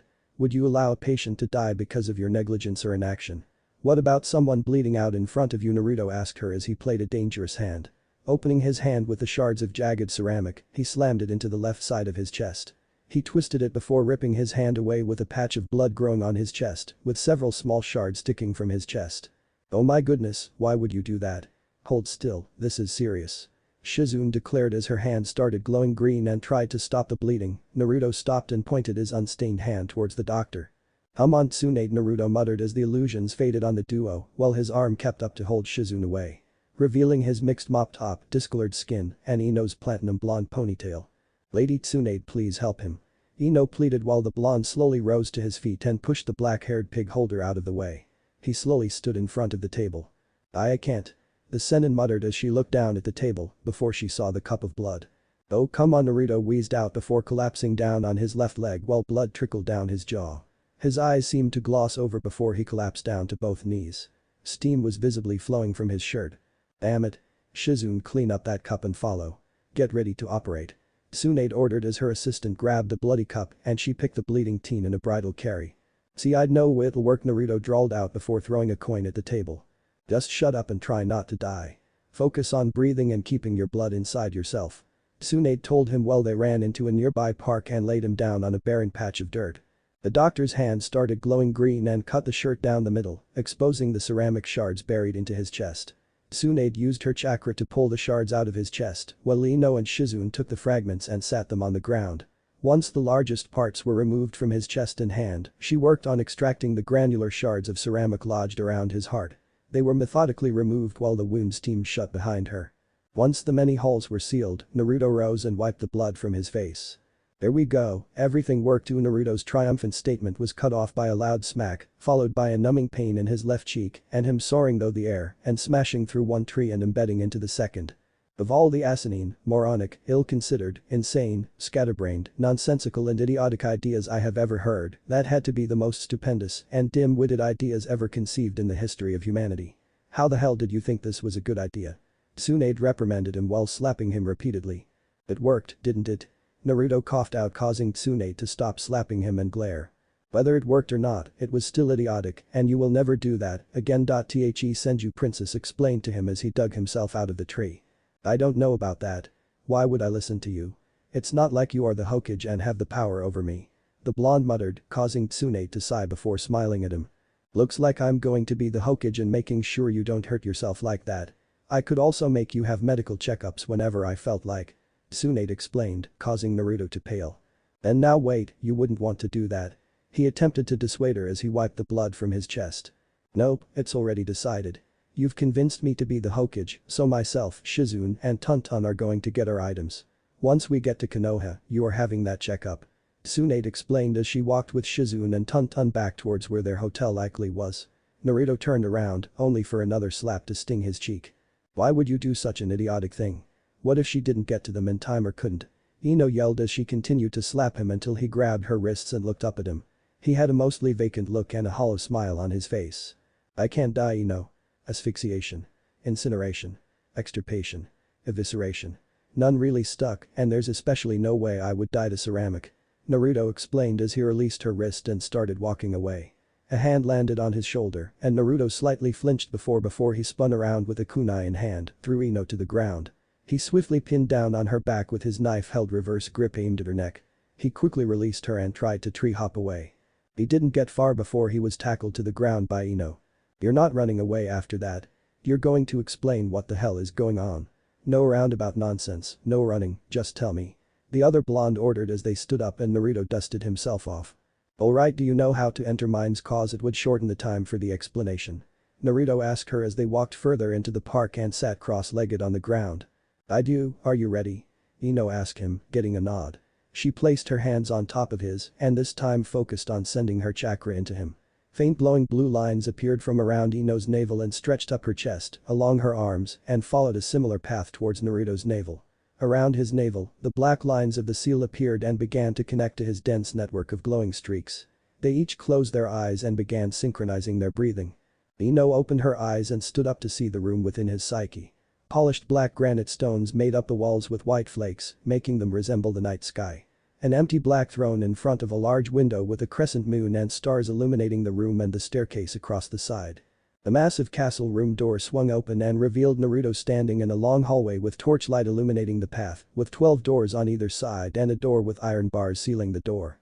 "So what do you want to know about me? I'll be taking you down memory lane," Naruto explained as she ran towards him and followed him past several doors labeled AOE12, AA11, and so on. Doors M6 to A1 were boarded up, while the barred door had several chains adding to the ceiling. "I want to know what the hell is going on with you. Why are you so different than how you acted in the academy? And why are you so self-destructive?" Ino questioned him as he stopped in front of the door and waved his hand. The chains fell off and the bars withdrew into the wall and the door glowed blue before it swung open to show a forest with a light snowfall blanketing the area. "It began many years ago, but let's focus on when I was 8.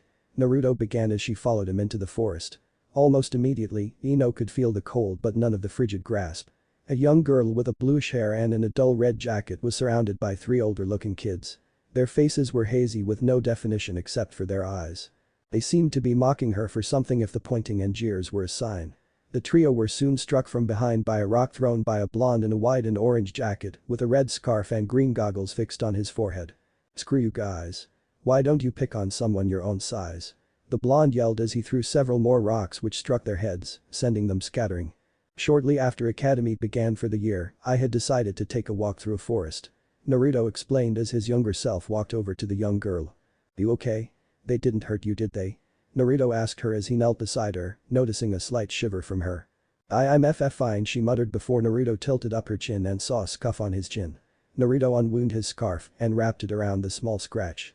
"Dear, you're cold. My name's Naruto, what's yours?" The blonde asked as he knelt beside her and helped her to her feet. Before she could answer, the sound of crunching snow was heard and Naruto ran away with a tree climbed using as a launch pad. "So you helped Hinata with her bullies, is that it?"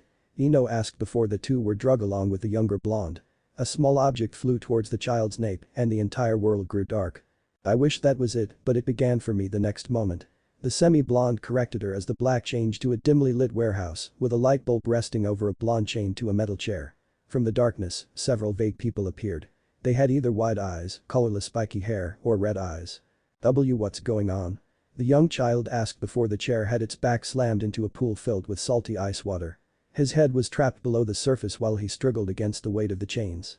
Several of the figures ran through some hand signs and electricity built up around their hands. "This is your only chance, Ino, look away if you want. This is brutal." Naruto explained as lighting shot from their hands and surged into the icy brine. Followed by another and another and another.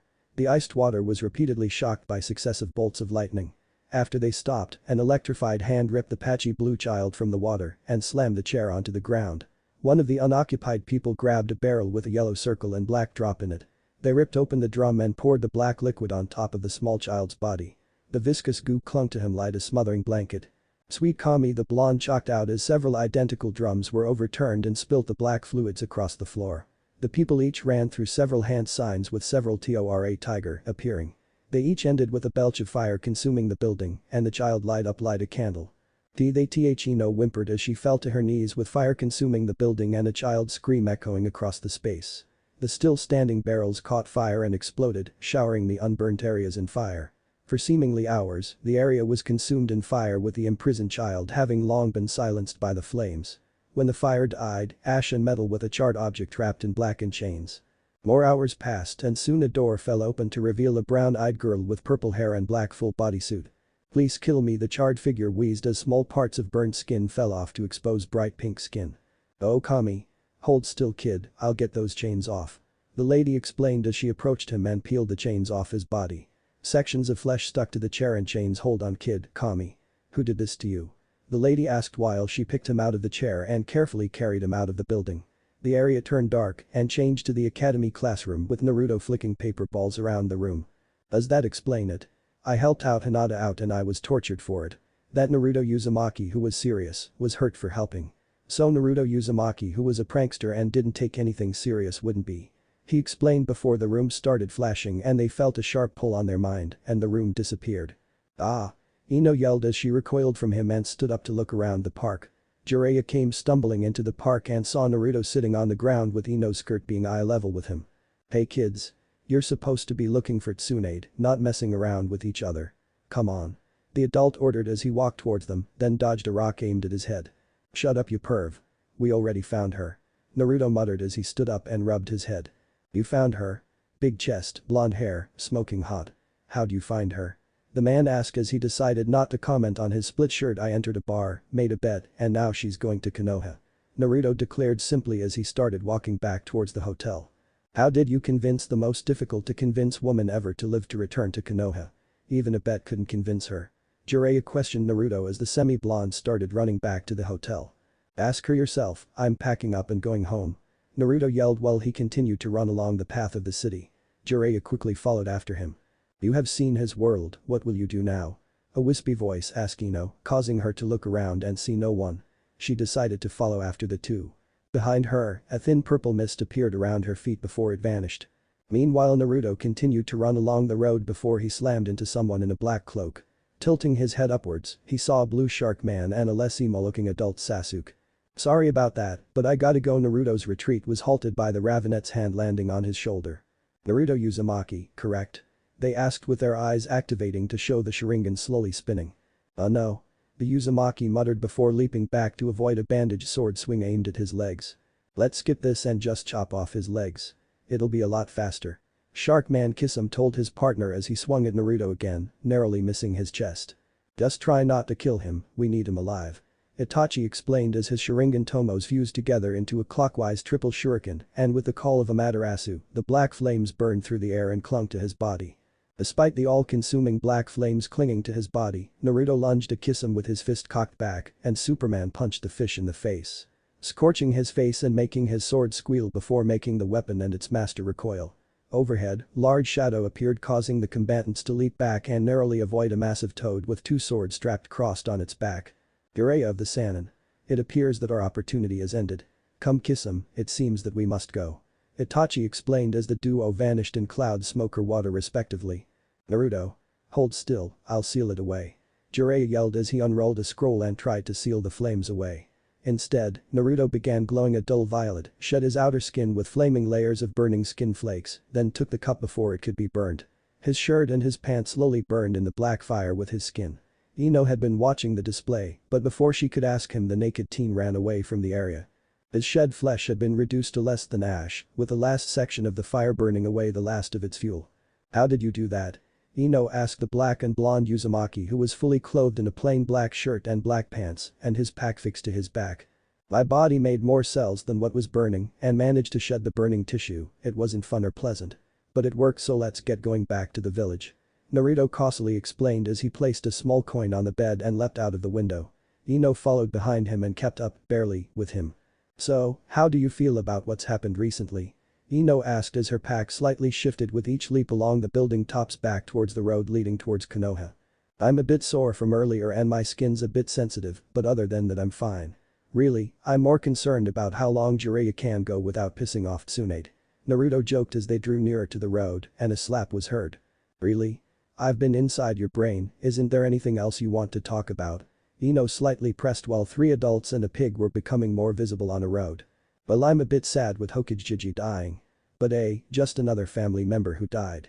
Naruto shrugged before they landed beside the 3+ pig. Tsunade was crossing her arms over her chest while Shizune held the pig and Jiraiya rubbed his swollen cheek. "Alright, now let's hurry up and get back to Konoha." "Hey Naruto." Tsunade explained as she stared at Naruto before they began hopping towards the village from tree branches. "Sure, let's go.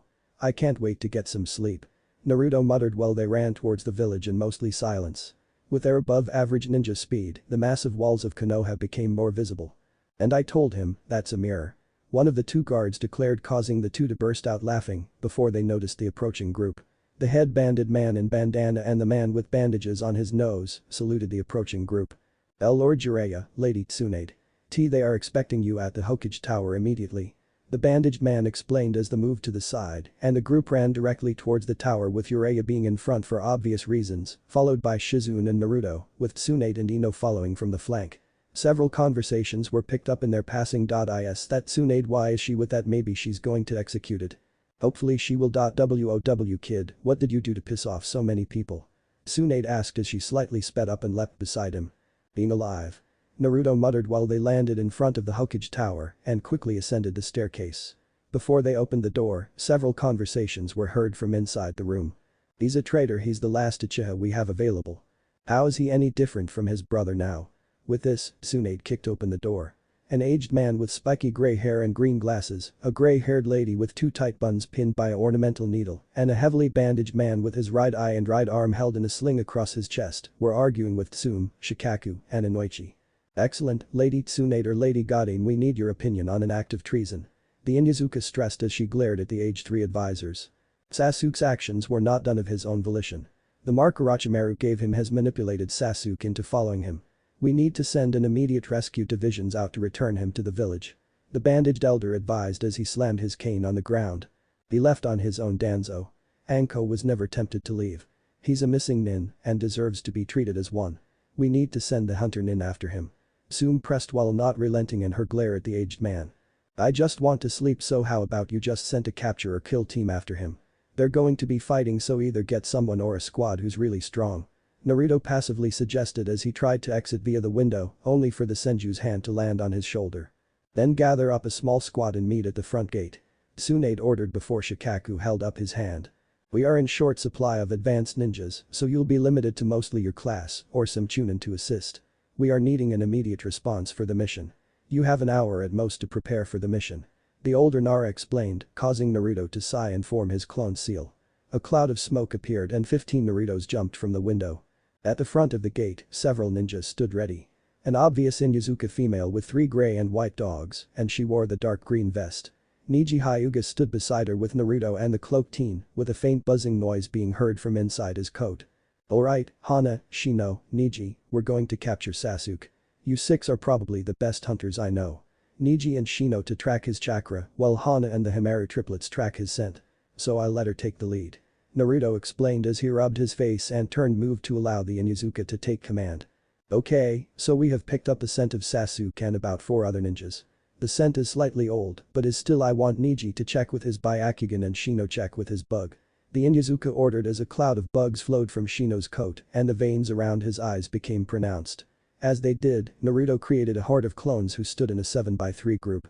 I'll send my clones to sweep the area while we go by. Naruto declared as the group scattered across the forest. Let's go. Hana ordered as the group ran through the forest with the 3 canines leading the pack. After several minutes of all-out running, the dogs stopped running and the group had an earth dome erupt around them. Looks like we have a couple of Konoha ninjas trying to follow us. A masculine voice declared from outside the dome, while 3 additional thuds were heard landing beside him. Shut up, lard ass. Just kill those tree fuckers and quit jerking yourself off. A female yelled at the man before the sound 3 people running were heard. Yeah, but I hope you're prepared to die. This dome is impenetrable. The man was cut off by the dome exploding outward, with Naruto holding his red glowing hand. I'm tired, so let's hurry this up. The Uzumaki muttered as he lunged at the fat orange-haired person and slammed his hand directly down on his head. A clone ran from the trees, picked up the slightly bald man, and ran back to the village. That was incredibly efficient, Uzumaki, but why and where did you take him? The dark glass teen questioned him as he brushed off the rock off him and followed Hana and the Himari triplets on the group's scent. The other me is taking him back to Konoha to be interrogated. I'm pretty tired, so I wasn't in the mood to listen to his monologue, so I punched him. The blonde explained before a hardened resin-like arrow struck the ground in front of them. You're not getting past me, unlike Germ, I'm not going to make the same mistakes as him. Someone declared as a 6-armed person with a bow hung down from the tree and fired a volley at them. Niji quickly spun up and blocked the makeshift arrows. I'll deal with him, you just continue and get Sasuke. Niji explained as he slammed his palm into the arrow, reducing it to shards. Alright, just focus on him. Naruto advised as he followed the dogs behind Hana and Shino. 10 Narutos dropped out of the trees and began their assault on the man spider. With 1 less person in their group, Hana, the triplets, and Naruto didn't have long to wait before they crossed paths with another person or people. Breaking out of the forest limits, they reached a ravine with rock spires jutting out from the sides. It appears we have several pests to deal with.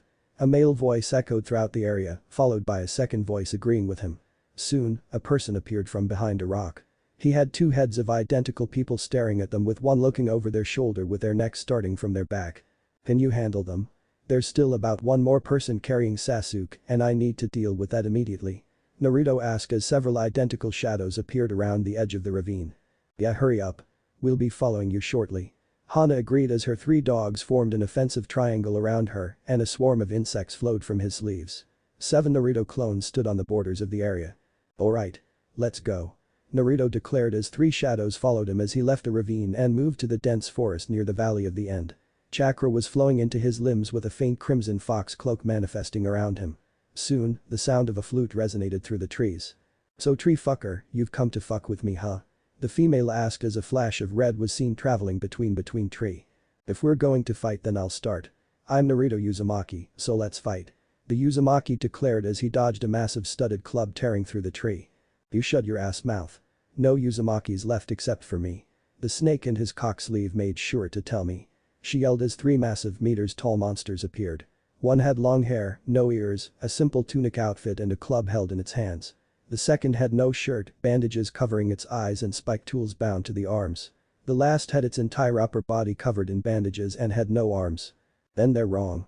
I'm in Uzumaki and I'm looking for the dude with a duck-ass hairstyle. The Uzumaki explained before dodging the club strike, and the blinded one held its hand out while Ariti leapt onto. She had 6 horns protruding from her head with 2 facing forward, 2 backward, and 2 sticking out the center of her scalp. She had a grayish-brown complexion, dark red hair, yellow irises and a metal flute held in her hand. Uzumaki have red hair dipshit. We're also good at seals and that crap. So quit fucking with me and let me kill you. The lady yelled as she brought the flute to her mouth and began to replay her song. The figure sat her on the ground and charged at him with the armless one slamming its face into the ground. Gee, good thing I grabbed this. I thought I wanted to try this out. Naruto yelled as he pulled out a book titled The Art of Sealing and a small rectangle with the kanji, seal, on it. So what, cock muncher? You got a store-bought piece of fucking paper, so what? The vulgar female asked while he slammed the tag into the ground. I've been working on these for about a month. This tag is based on the GOF KEKKAI5 seal barrier from the book, except this one uses 4 and it seals the barrier inside a seal. Naruto explained as a beam of white light exploded from the paper, followed by 3 other lights from equal distances. The lights quickly connected together and formed a square pyramid around her. So you think you can seal a real Uzumaki away, hey? Fuck. She was cut off by the area flashing red and a section of the forest vanished with a mark burning itself on his right forearm. A massive plume of purple miasma exploded in the distance. No monologues, let's go Mies. The sooner we find Sasuke, the better. The Uzumaki told his 3 clone before they followed him towards the massive violet cloud. What? Where the fuck am I? The purple-belted Reteed asked as she realized she wasn't in the forest and was instead in the castle grounds at night. Hello dear, welcome to my kingdom of night. What is your name? A regal voice asked as a dark cloud appeared in front of her, while another enveloped her doki, and the 3 vanished. Name's Teiaya, who the fuck are you? The Oni-themed girl demanded, causing the cloud to condense and form the bronze-armored equine to appear. My name is Nyx Miss. Teiaya. I must ask how you entered my realm. Did Naruto send you here? The mare inquired while she circled the human female. Why should I, you horse cunt? Are you that ass's fuck puppet or something? Teiaya taunted the equine before Nyx's cloud bound her limbs with the trees warping and twisting to a decrepit network of branches, forming a canopy over the red head. Such a mouth. It appears that you need to know why I was known as Nightmare Moon. The pseudo-monarch chuckled as her fanged smile consumed Teiaya's vision before the darkness consumed her world. Naruto Uzumaki. His name echoed through the valley as 2 people stood across from Naruto. One was Sasuke with a black flame pattern spanning his face and visible body. The second was a white-haired with black lines branching around his body with 2 red dots marking his forehead. Sasuke. You have betrayed Konoha, and for what? Naruto questioned him as his fox cloak sparked to life around him, with a lone tail swing behind him. This is something you could never understand. Itachi took away my family, and Konoha couldn't provide me with the power I needed to avenge them. An orphan could never understand the pain of losing parents. Orochimaru has given me the power to get the justice Konoha can't. Kimimaro is making sure you won't stop me. Sasuke explained as he turned away from Naruto and forced the black flames to converge and turn to a gray layer of skin, along with a dulling and lengthening of his hair. As it progressed, 2 large webbed hands making a set of wings behind him. Forgive me for interrupting your discussion, but Lord Orochimaru requires Sasuke immediately. No distractions, no hesitation. The white-haired warrior declared as his markings fused together and gave him an orange-brown hue. 6 bone tubes exploded from his back and formed into 3 directionally aimed structures and a graying of his hair. I agree. Your team has stalled Sasuke's return. So let's begin. Naruto exclaimed as he marched towards them, crossing the river brought forth by the battle between Madara and Hashirama. The cloak boiled the water, making a cloud steam appear around him. Sasuke did not look back at the hissing water, but Kimimaro grabbed a bone protrusion from his spine and pulled out a bone spear in his right, while his left arm formed a massive spiraling drill. Naruto held out his right hand and the swirling sphere manifested in his hand. Instead of attacking the dead bone pulse user, he focused his chakra cloak into his legs and used it to propel him toward Sasuke. Kimimaro and Sasuke weren't expecting the attack, and Uchiha's back was struck by the howling sphere. His attack wasn't without retaliation, with Kimimaro's spear was ran through his shoulder blade and out the front of his shirt. Naruto quickly spun around and smacked the weapon out of his hand. My master values Sasuke's arrival, but would enjoy some you as well. Stop or be stopped. The bone user warned him as Naruto leapt back and re-cloaked himself with the red chakra with a slightly smaller tail behind him. Naruto started one of his following clone, flew past the bone manipulator and landed a slash down the wing, severing one of the webbed finger before poofing. Or I could continue what I'm doing. The Uzumaki chuckled before dodging a bone erupting from Kimimuro's palm aimed at his face. His cloak scorched a bone and forced the man to recoil his weapon. Yo, you can't stop me, Naruto. I won't be stopped. The Uchiha explained as he flapped his hand wings and started flying into the air. No, you don't. Naruto yelled as he formed the Rasengan with his red chakra feeding into it. He pointed the red-blue sphere at the ascending Uchiha and weakened the top portion to release a violent sonic explosion, smashing into the target, sending Sasuke flying into the large stone wall. You have lost your focus. Yanagi no Mai Dance of the Willow. Several spiked bones erupted from his shoulders, knees, palms, and elbows, followed by the teen spinning into a deadly dance and managed to slice Naruto's body through the cloak. Before he could land any killing blow, a cloak of sand wrapped around Kimimuro's body and formed a deadly cocoon around him, compressing the interior. Uzumaki, it appears you are fighting. The neutral voice of a familiar red head turned the fox-tailed Uzumaki. Instead of the look of aimless homicide, Gaara had a more precise or diluted look of murderous feeling. Yeah, I'm running on several days of being awake with only a bit of recovering. Naruto explained as he pushed them out of the way of a fireball and the sand coffin exploding in a bunch of bone spikes. I'll deal with him, so long as he's not needed. Gaara added as his murderous smile crept back into his face while the sand coffin fought against the growing spires of bones erupting from the sand ball. I don't know, but just keep him busy. Naruto explained while he focused the chakra into his arms, forming claws around his fingers with the tail much smaller. It won't matter. Chidori will pierce everything. Sasuke explained as his Sharingan appeared. 3 Tomo in his right and 2 in his left. The lightning gathered around his left hand and he flapped his hand wings in the air, a selfish, self-centered prick. Sasuke. You had something neither Gaara or myself had. You had a mother, father, family. Naruto growled as his tail withdrew into him and formed a thick coat around him. Both his eyes gained a vertical slit with red irises, blackened whisker marks, and a Rasengan in each hand. I know the pain of loss, something you two could never know. The Uchiha told them before he dived directly towards Naruto with a knife hand aimed at his chest. Meanwhile, a sickening crunch sounded from the sand with the bones. I'd rather loved and lost than never had been loved. Naruto screamed as he kicked off the ground with several sand spikes, followed his strike. Sasuke managed to land a strike, piercing his left lung and heart, sending him into a barely controlled spasm. Naruto landed a clawed Rasengan strike on his chest, and a second striking his left face, releasing a shower of blood and gore. Gaara's sand landed several strikes on his joints and abdomen. Sasuke's gray color drained while Naruto lost his red cloak. Fuck you, going limp. Naruto started free-falling before a cloud of sand grabbed him. The Jinchuriki tried to finish him off, except a giant purple snake swallowed the Uchiha and slithered away. Gaara brought Naruto to eye level. Red chakra poured into the massive hole, with his blood soaking into the sand. Let's go, Bak. Naruto coughed out while he tried to sit up, stressing the wound. The Redeed forced him down and started dragging the bloody ball and using the started crawling the sand back towards the village. Naruto quivered as lightning pulsed through his muscles, leaving him spasming on the sand. Naruto. Slowly opening his eyes, Naruto saw the white hospital roof with Tsunade seated beside him. Sorry Tsunade. I bit off more than I could chew. Naruto muttered before throwing off the blanket. He wore the black short with his shirt and pants resting on the chair beside him. His torso was covered in bandages with a massive patch of scar tissue, with zigzagging scars resembling lightning radiating out of the hole. His crescent necklace was accompanied by the hexagonal green necklace Tsunade wore earlier. You're a damned idiot. I had to fix your chest again. Don't worry about Sasuke, we've sent some hunter in to find him. But that's not the point. As Hokage, I'm ordering you to have a medical checkup. Tsunade ordered as she sat a tray of syringes beside the EKG, blood pressure monitor, and thermometer. I'm good. Naruto tried to scurry out of the room, but his own stiffness and the Hokage's hand stopped his retreat. This isn't something I'll just allow you to leave. You're staying here. Tsunade pressed as she laid him down on the bed and connected several electrical leads from the EKG. She also grabbed his right arm and stuck the syringe needle into his arm and drew back the plunger to fill it with glowing red blood. I managed to capture a few of Orochimaru's followers. Naruto informed her as he tapped the seal mark on his arm. That great, but I'll want a full report after we're done your examination. The big-breasted blonde explained while connecting the pressure gauge and working her way through all the available machinery.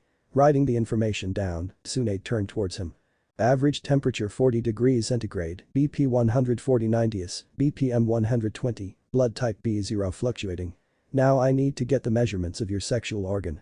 The doctor explained as she pulled out a measuring tape. I got to find something.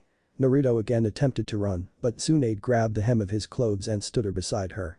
Naruto, this is a part of the exam, so you can either do it yourself or I can. Tsunade explained as she crossed her arms under her bust. Alright. Here. The Uzumaki muttered as he pulled down his short and exposed himself. Tsunade grabbed his private and began measuring it. 14 by 10 centimeters. Impressive baseline, now I need an erect measurement. So either you do it or I can. The Hokage suggested as she tapped her board. No thanks. I can do it myself. Naruto muttered as he turned away from her. Oh come now, I'm a doctor. This is strictly professional. Here, this should help. Tsunade explained as her hand started glowing green, followed by her poking several points on his back. The effect were immediate, with Naruto spinning around and Tsunade grabbing his package. 22 by 15 centimeters.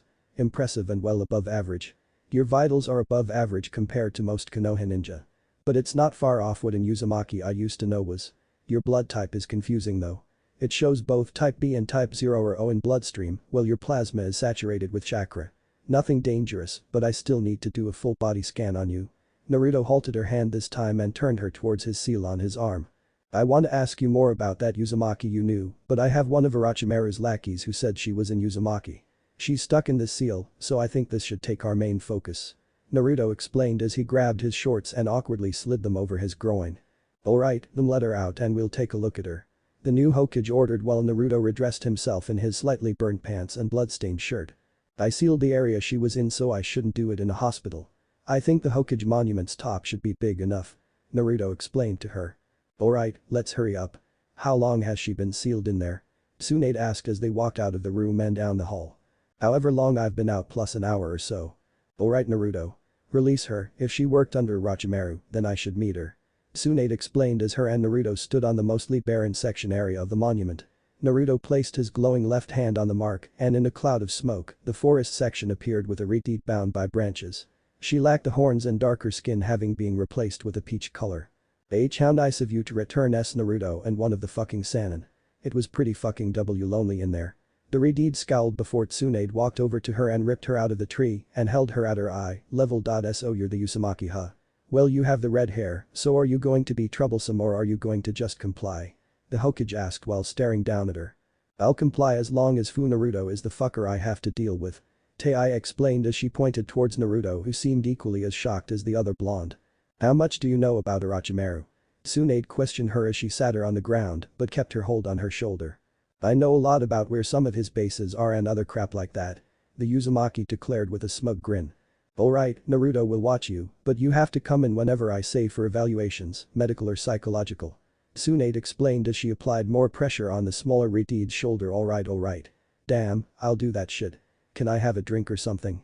I was stuck in that seal thing for a while. How long did you keep me in there? An hour. 2.